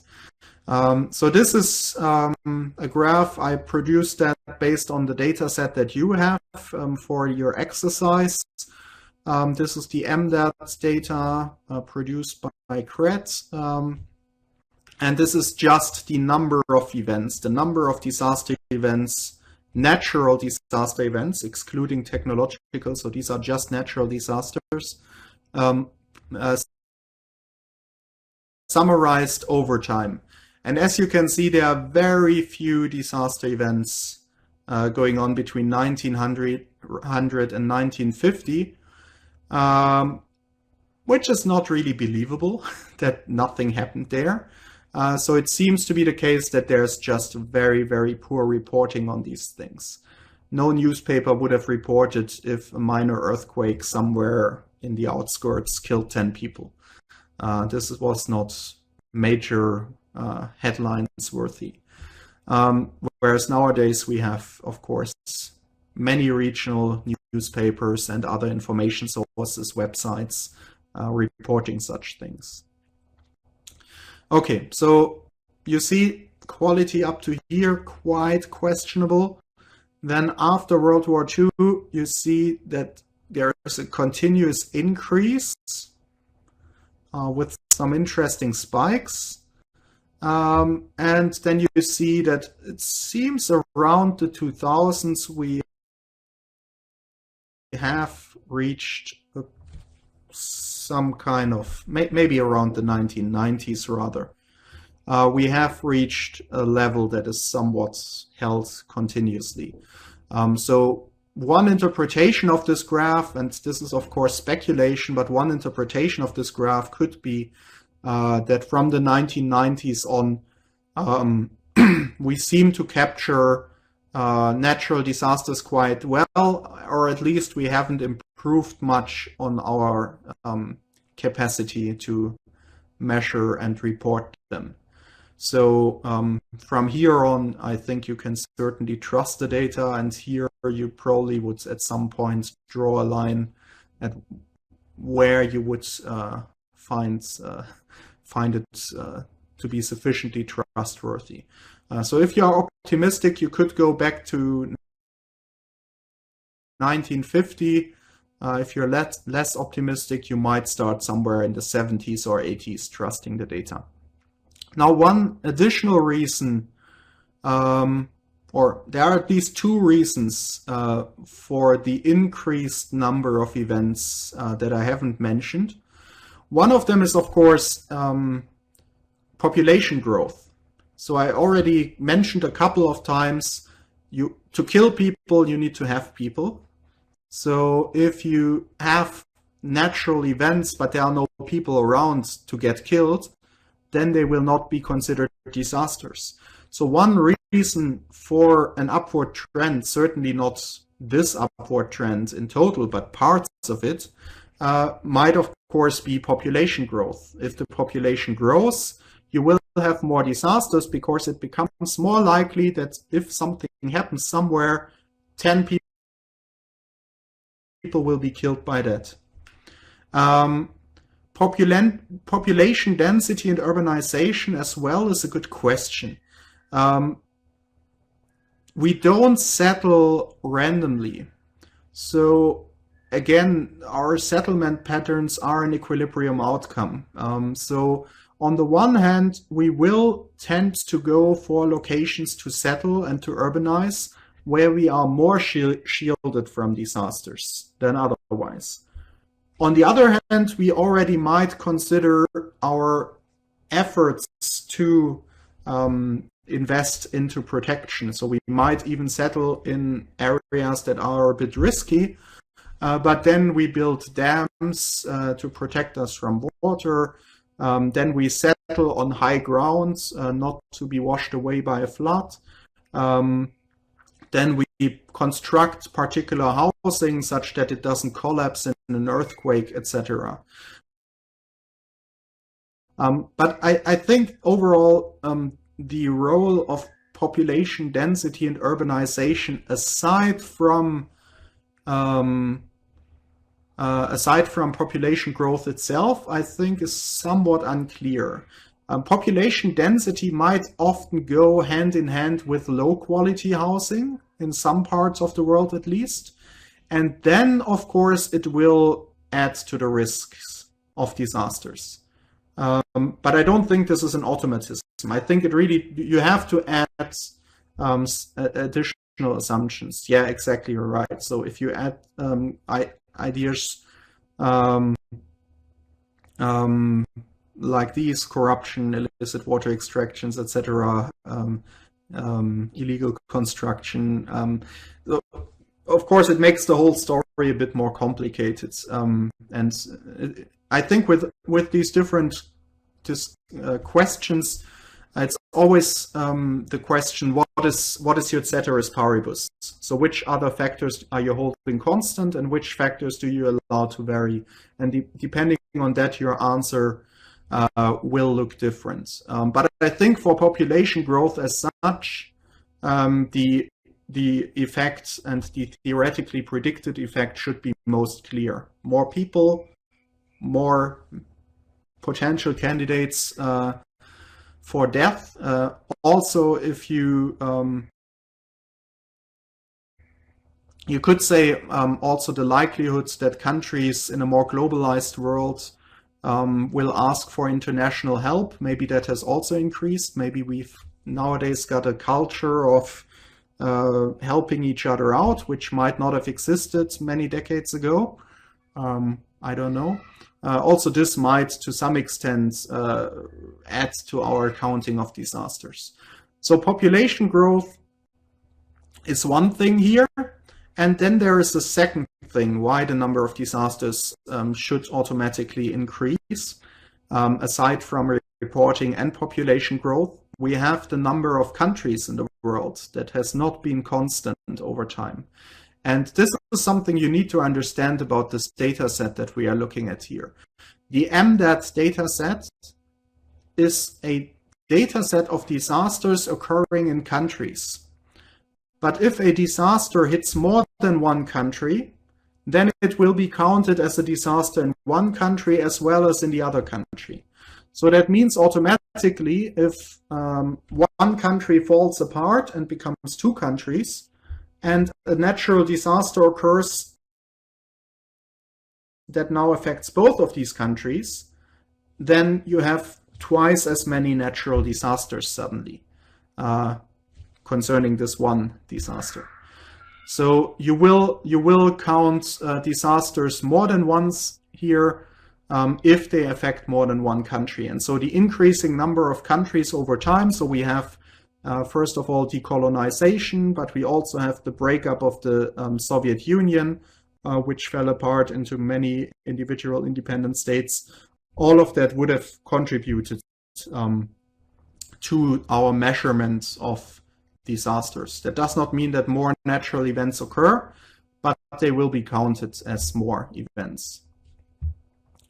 Okay, so this is the general time trends.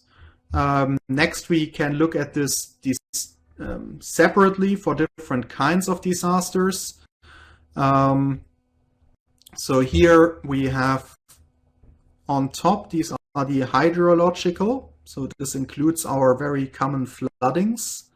This is what nowadays is most common. Second category, which we also saw is very common, are the meteorological disasters. If you go back to the period before 1950, you see that everything was kind of uncommon compared to nowadays. But then you see that there has been a continuous increase in the hydrological disasters and in the meteorological disasters. Now, if the pure number of disasters, for example, for hydrological disasters increases, one reason could be, of course, that people in countries that are very densely populated and where populations are still continuously growing, start settling also in areas that are less safe. So this might be a reason why these hydrological disasters have gained in importance numerically.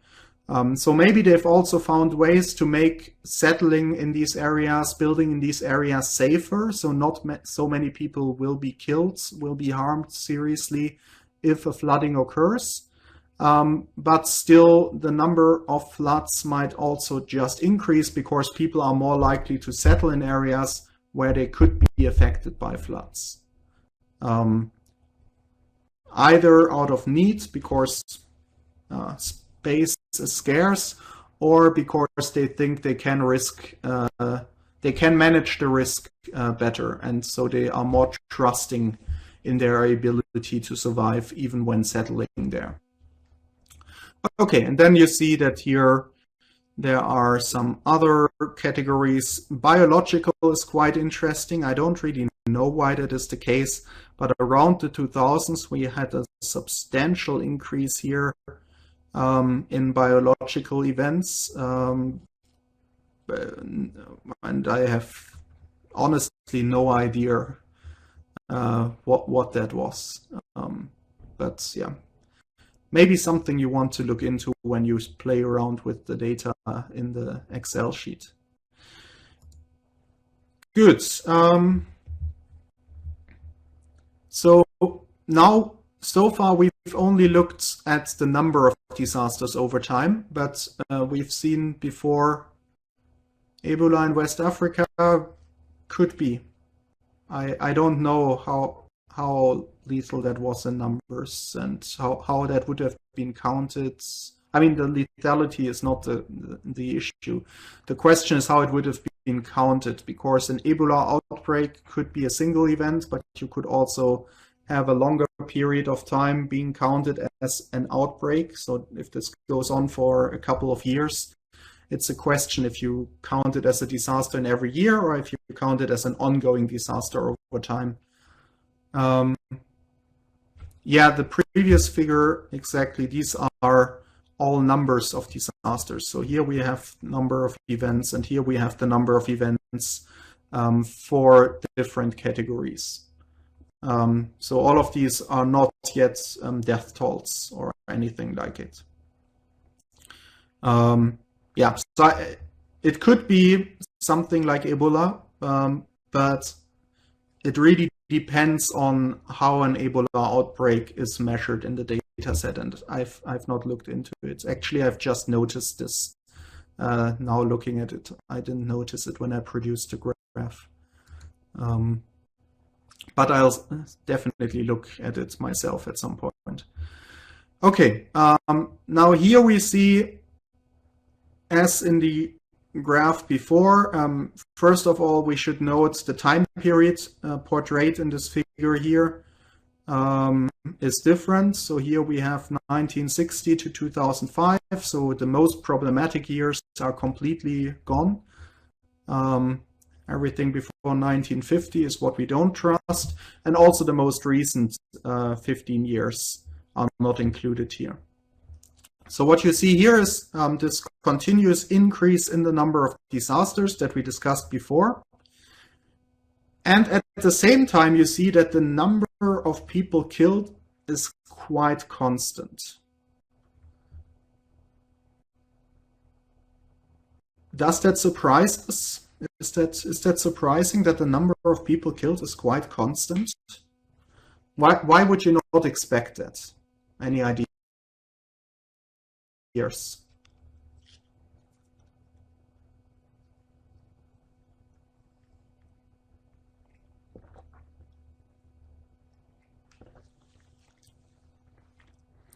Health progress, yes.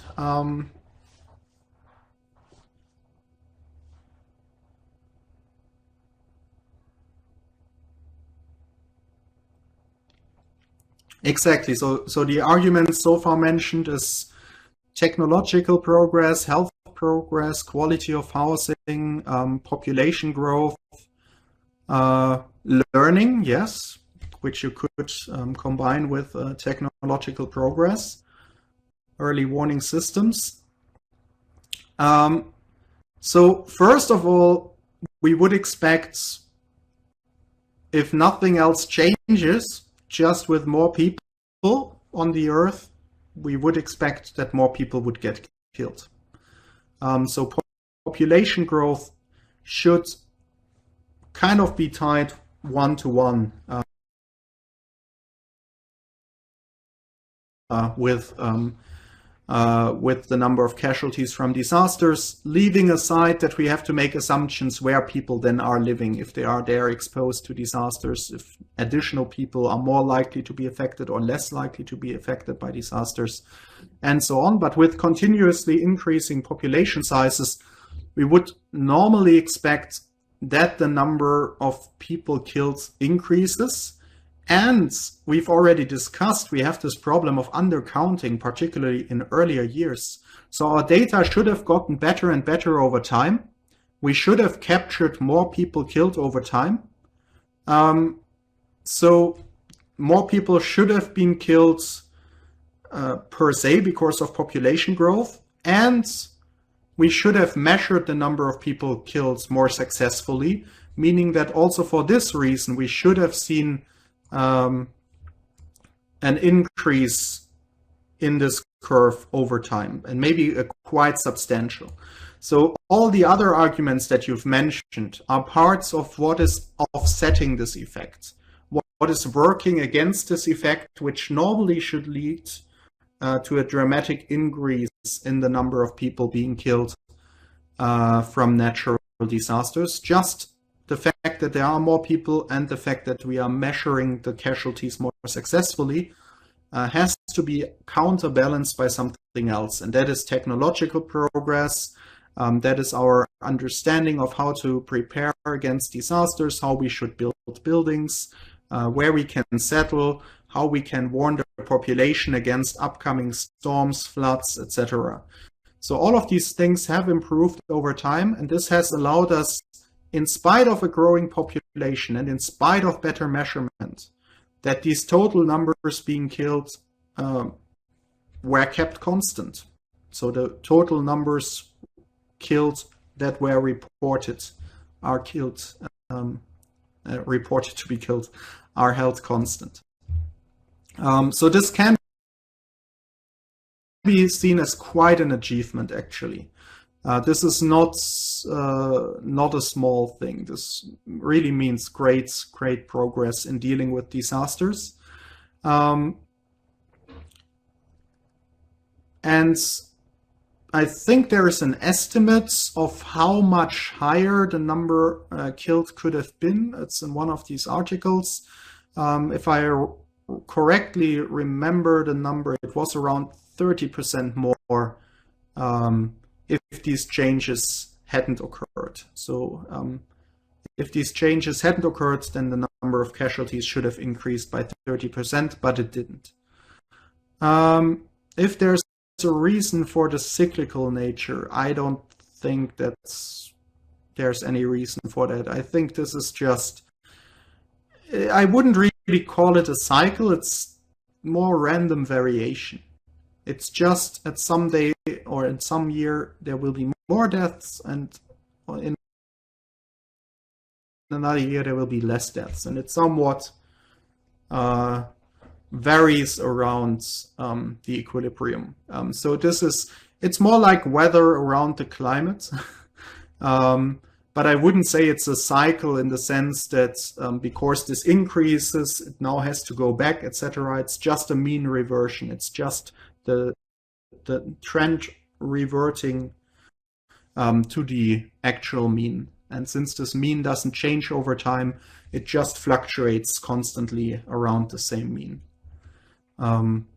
Yeah, so I don't think there's any reason to assume cyclicality on a global level. In countries, you could come up with psychological reasoning that people maybe are very attentive shortly after disasters and then become less careful, and then at some point there will be another major disaster again. This might happen within individual countries, but I don't think there's any argument for that on a global scale, because these local cycles should overall somewhat cancel out. There's not really an argument to be made why they should be synchronized across countries.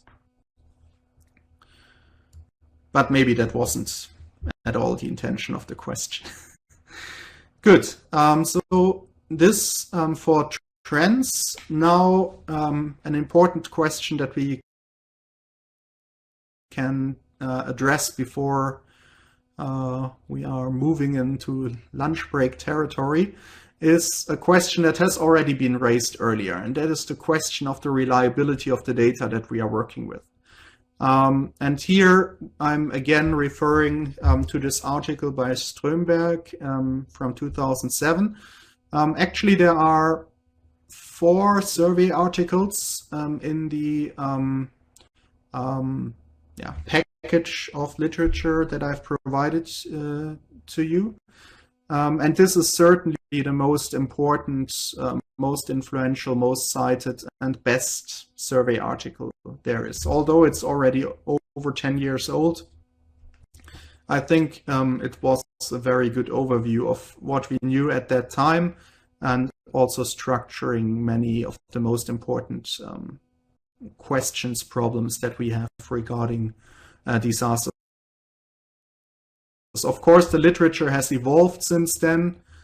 So concerning our state of knowledge, this is a bit outdated, but I think still, if you want to read one article introducing you to the topic of natural disasters and giving you an overview, the Strömberg article, I think, is quite interesting and probably the best place to start with.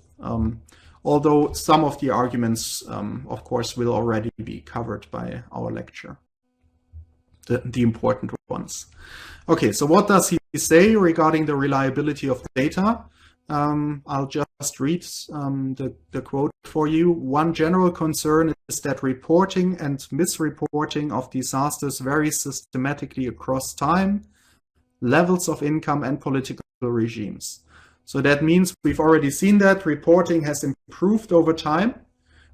I've already argued reporting might differ by political regimes. And he also makes an argument, and this I've only argued indirectly, reporting might also differ by level of income. I've not spoken about that, but I've already mentioned that, of course, statistical capacity is important in measuring disasters. So you need infrastructure to record these things. And you need, for example, media to report them such that they are continuously archived somewhere. The information stays somewhere, and it's not just announced by the government and 10 years later it's forgotten that something happened there. And with higher income, these things just become more likely. So it's more likely that you have the measurement tools, it's more likely that you have the statistical capacity to record these numbers and to publish them as the government, and it's more likely that there are media around which report on these things. Reliability of secondary data, can you specify what you mean by that? Because I would think media reports could count as secondary data, so I'm not sure what you, maybe you can specify what you mean by that.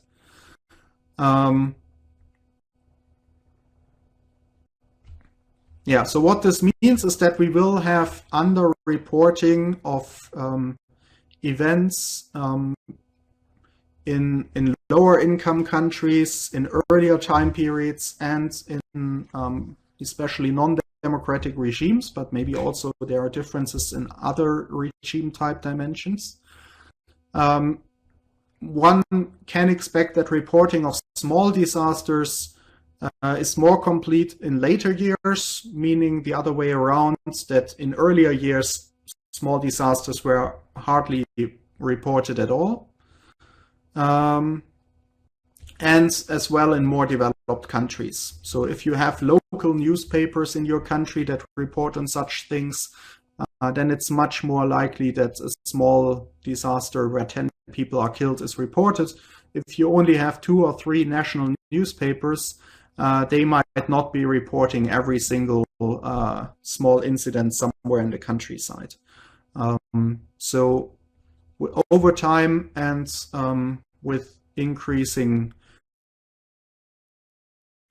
income of societies, the reporting of these small disasters should substantially improve, which is why we record many more of them today. Yeah. Okay, data which we didn't gather directly. So the question is who you mean by we. Usually this data is either gathered by the government, or in some cases it might be gathered by researchers or journalists themselves who go into the field. But of course, the primary source of information usually is the government, because the government has access to mortality statistics. They have access to their hospitals where they know how many people came in on that day and were reported killed.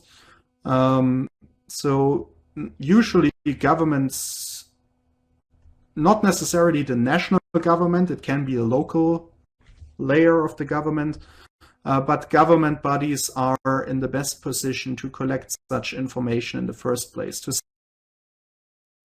some extent, that can be substituted. So, of course, newspaper reporters can report on 10, 15 people getting killed in a small incident somewhere, even if the government does not release any official data on that. And sometimes this happens, of course, in political systems where the government is not so open about these things. And of course, yeah, researchers also to some extent can fulfill this task. So a researcher, if someone does research on disasters, they might, for example, go into villages and do interviews and ask about whether disasters occurred there, how many people were killed by a recent natural event.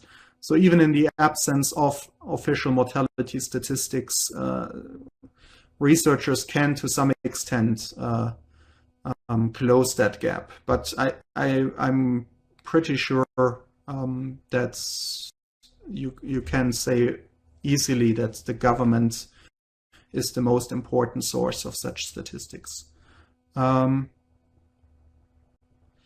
Statistical process to make the data better quality. I mean, with statistics, there's not so much you can do. Statistics in the sense of studying, analyzing, evaluating the data, imputing gaps, etc. I don't think statistical tools in a narrow sense will be very helpful. So it's more statistics in a broad sense, which includes data collection that's relevant, or data processing as well. So what needs to be done is, first of all, you need to have good records in the first place. So your government, for example, has to have the infrastructure to record it if people die. I mean, in some countries, we don't really know whether someone dies somewhere in a small hospital, or not even in a hospital, just somewhere in a village in the countryside where there might not be a hospital around, and the government doesn't know about it. So if there is no process in place to systematically count this, then how is the government supposed to report that an event there killed so and so many people? Then this can go only via non-official channels like the media. So such things should be in place. And then, of course, once you produce such data, it's of course better if it's stored somewhere safely, or if it's publicly available in a place like the internet or parts of the internet where it will be stored permanently. Also, if something is reported in the newspapers, it's not necessarily accessible globally automatically. So it's of course preferable if these things are available in a digital format, and ideally in English language or in something that can be translated to English easily, etc. So yeah, all of this will help make data better. I'm not sure to what extent nowadays we have so severe data problems. If you just look at our capability to record, measure such things as of today. But our problem is, of course, we don't study events today, but we study events over certain periods in the past.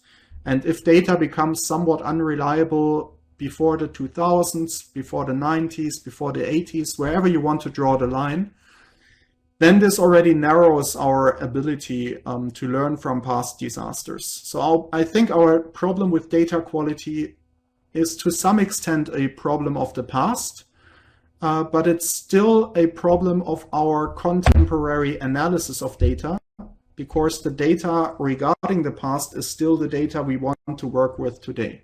So we have to think about carefully what data we still want to use.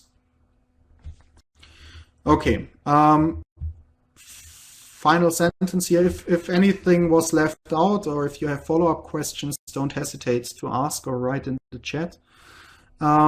So final sentence: closed undemocratic societies may also underreport natural disasters. And now follows the nice example that I've already announced before, teasered. Here the example is: China reported an average of less than one disaster per year over the period 1960 to 1979.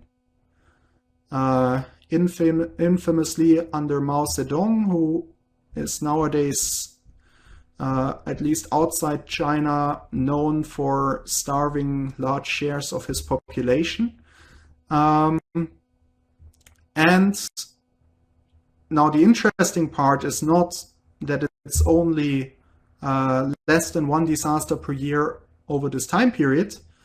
The interesting part is, starting in 1980, there were at least 6 disasters per year reported. Now, one could speculate that Deng Xiaoping's appearance in politics, taking over, might have angered the gods or something, and then suddenly natural disasters increased.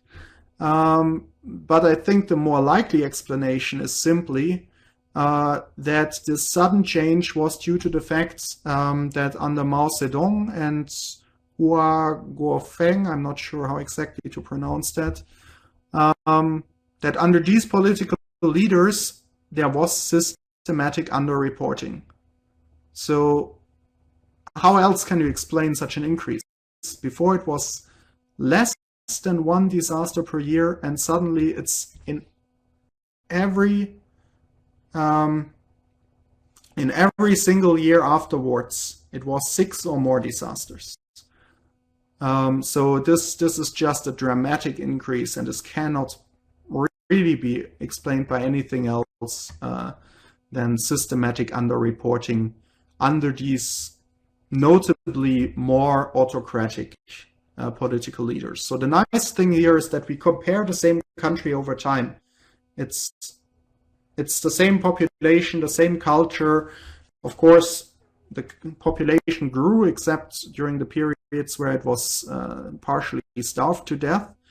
But nevertheless, it is the same country, the same culture, the same economy. To some extent, of course, also the economy was reformed then. But all of these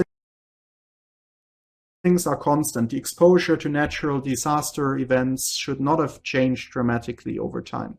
But nevertheless, the reported numbers exploded. And if I don't think this is representative, I don't think you can generalize this and say, oh, I expect that democracies are 6 times as likely to report a disaster as are non-democracies. This might be an extreme example. This is why it was chosen. But it shows you the extent of the problem that can occur. It's not necessarily representative for all the problems, but it shows you how big of a problem it can become. Okay, now if we look at this a bit more systematically, in this regression table here, we see, this is, by the way, also from this Strömberg article. In this regression table, we see the number of people killed in log form. Don't have to care too much about that. These are then elasticities or semi-elasticities, but the technical details are not important. So our outcome here is how many people are killed by natural disasters. And here we relate that to characteristics of the country. So we have income groups, middle income country, low income country, always comparing them to high income countries. And here we have the income per capita. We have a measure of government effectiveness, of democracy, and a Gini coefficient, which is a measure of income inequality in a society. So these are the indicators overall considered. Now, if we look only at these two dummy variables here for income levels, we see that the number of people killed in low-income countries is substantially higher than in high-income countries, and middle-income countries fall in the middle. So you see this is already indicating that with higher income, you see less deaths from natural disasters. This does not directly show you causality. It does not directly show you, especially it does not tell you much about the reliability of the data, which is the main point here, but we will come to that, back to that in a moment.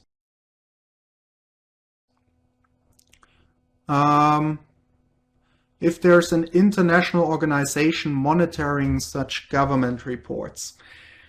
Now, this is a tricky topic. International organizations are in many areas dependent on nationally provided information. Just think about it. If you're sitting somewhere in New York or in Geneva or in, let's say, Cairo, in some place in a major city, but in one country, how do you gather information on what's going on in all the other countries if you are an international organization? Your primary source of income are government reports. And only if you have serious doubts about these government reports will you start finding your ways around them. A secondary or an alternative source of information are, of course, NGOs. So sometimes you don't trust the government reports, then some things are also reported by NGOs. For example, capital punishment numbers are recorded by Amnesty International. But even such NGOs have their limitations. So many governments don't tell the people how many people have been sentenced to death and executed in the previous year. But NGOs like Amnesty will try to collect such information. But if you, for example, look at the information that Amnesty provides for China, Amnesty will tell you more than 1,000 people, because we don't know. So even such NGOs cannot really fill gaps that governments leave. If the governments don't provide such information, it's sometimes too difficult, too cumbersome for NGOs to collect the information themselves. So Amnesty International, for every single year, estimates the number of people sentenced to death and executed in China to be 1,000 plus, without any exact idea how many people that are. And so it's not too different for natural disasters. If governments underreport them, you can to some extent compensate by looking at media reports. You can to some extent compensate by looking at NGOs, but really the government is the one big entity which has the capacity, and even they are struggling, as we discussed, but they are the closest to having the capacity to monitor these things systematically in the country. So an international organization usually will find it very hard to contradict numbers provided by governments. You can do that for an individual event. So if there is a drought in a country, let's just say the Democratic Republic of Congo, I'm just making that up. I'm not sure if they have droughts and how many, but probably they have. And if the government then says, this killed 5,000 people, and then there are media reports indicating that it's many times that, then an international organization might consult some scientists, might collect data from news sources, might maybe send some people in the field to talk to locals, to go directly to hospitals and ask hospital staff, etc. And then, so they could produce a report on a single event and say, okay, in this case, the government lied because there was an upcoming election. The drought didn't kill 5,000 people, actually it killed 50,000 people. This can be done. This is within what an international organization can do. But they cannot systematically improve on the reporting by the governments for all kinds of small and medium-sized events. They don't have the resources, and I mean, you would have to create a state next to the state to have the infrastructure to check on the state, which of course no one has the resources for. So yeah, we know that from other areas of reporting of international statistics. So with growth statistics, for example, and we might come back to that topic briefly on Wednesday. With growth statistics, we have the same problem that to measure this, we need the national statistics offices. We need their data, and there are only limited ways to get around this problem, which means if the IMF is making a prediction regarding the growth rates of Iran, then this will be based on data that Iran reported to the IMF. The IMF does not have its own system of collecting data. The IMF is checking the national data for consistency, but they don't have their own independent sources. So they need to rely on the governments to somewhat accurately report to them. And this is the same for all international organizations. Good, extensive answer to that question, but I hope it was clarifying. Good, second column in this table here. The number of people killed, we see that this decreases with GDP per capita, which is kind of the same information as provided here, just operationalized in a different way. So now we are holding GDP per capita constant, and we are looking at whether government effectiveness, democracy, and income inequality then affects the number of people killed from natural disasters. And what we see here is that income inequality is seemingly not related to the number of people killed. This might have to do with measurement problems. Income inequality is difficult to measure. Also, income inequality is not the same as inequality in wealth, which might be more important. But anyway, we don't see a relationship here. What's interesting is, first of all, government effectiveness is negatively related to people killed. So if the government is more effective, it seems that it can shield you better from the consequences of a disaster. So you will still have disasters, but they will be less lethal in terms of the number of people killed. Under the title, How Reliable is the Data? You can already guess that my interpretation is, at least to some extent, that this is indicative of democracies more truthfully reporting the number of casualties from natural disasters. Because every person killed, or not every single one, but maybe every 100 or every 1,000 people killed, to some extent may be seen as a failure of the government. And then the question is, to what extent can the government carry the cost of telling people that, the political cost of telling people that it failed to some extent on managing this disaster, that so and so many people died. And there, at least if we look at the China example, it seems to be the case that more autocratic rulers are more careful with providing such information. And I don't want to go into the topic of the economics of autocracy, but it's a typical problem of autocratic regimes that they often have significant uncertainty about how stable their political regime is. They don't really know when people will revolt, etc. You cannot do a poll for that. In a democratic regime, you know kind of how safe your position is. You can ask people for whom would you vote, and they will tell you.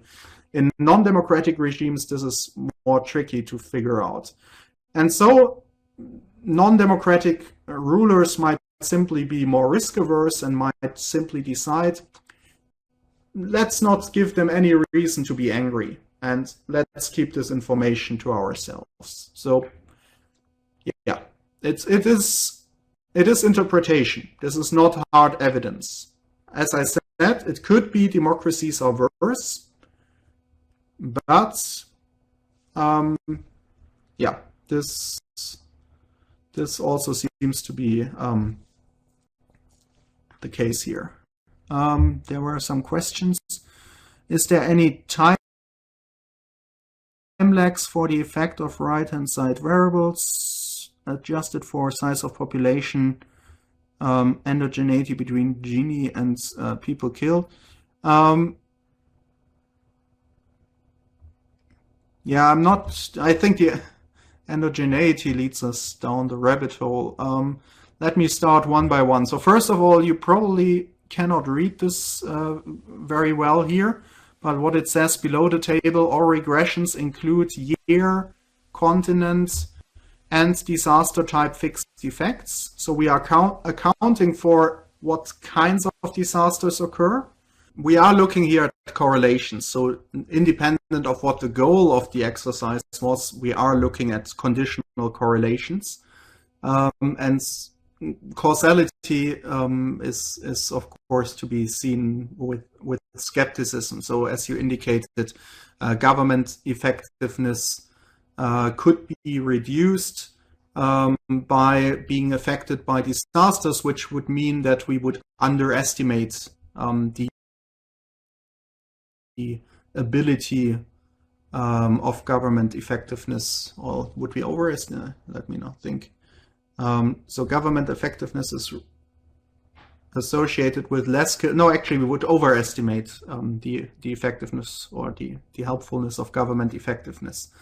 And the same with income per capita. So we see that less people are killed with higher income per capita, but that could also mean that we have higher income per capita because the severity of disasters here is lower or is managed better, etc. So these are correlations.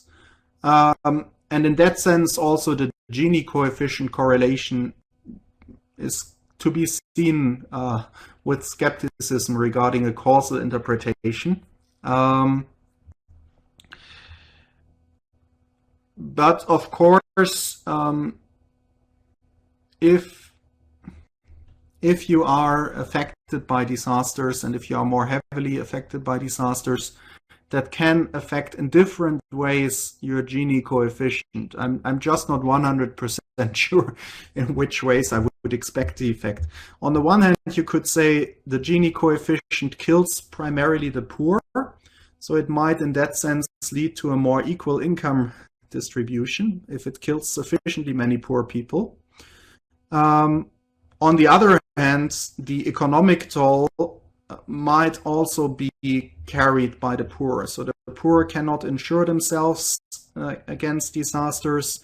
The poor might be exposed more to the disaster. They cannot so easily take preventive measures. They might not be sufficiently politically influential to get protection in the form of preventive or mitigation measures from the government. So there are also many reasons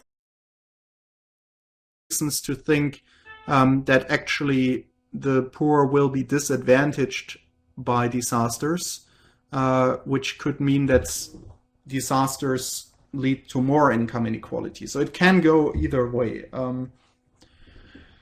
I don't really have a strong expectation here that I would say it should be this or it should be that. But one could clearly speculate, and I would not in somehow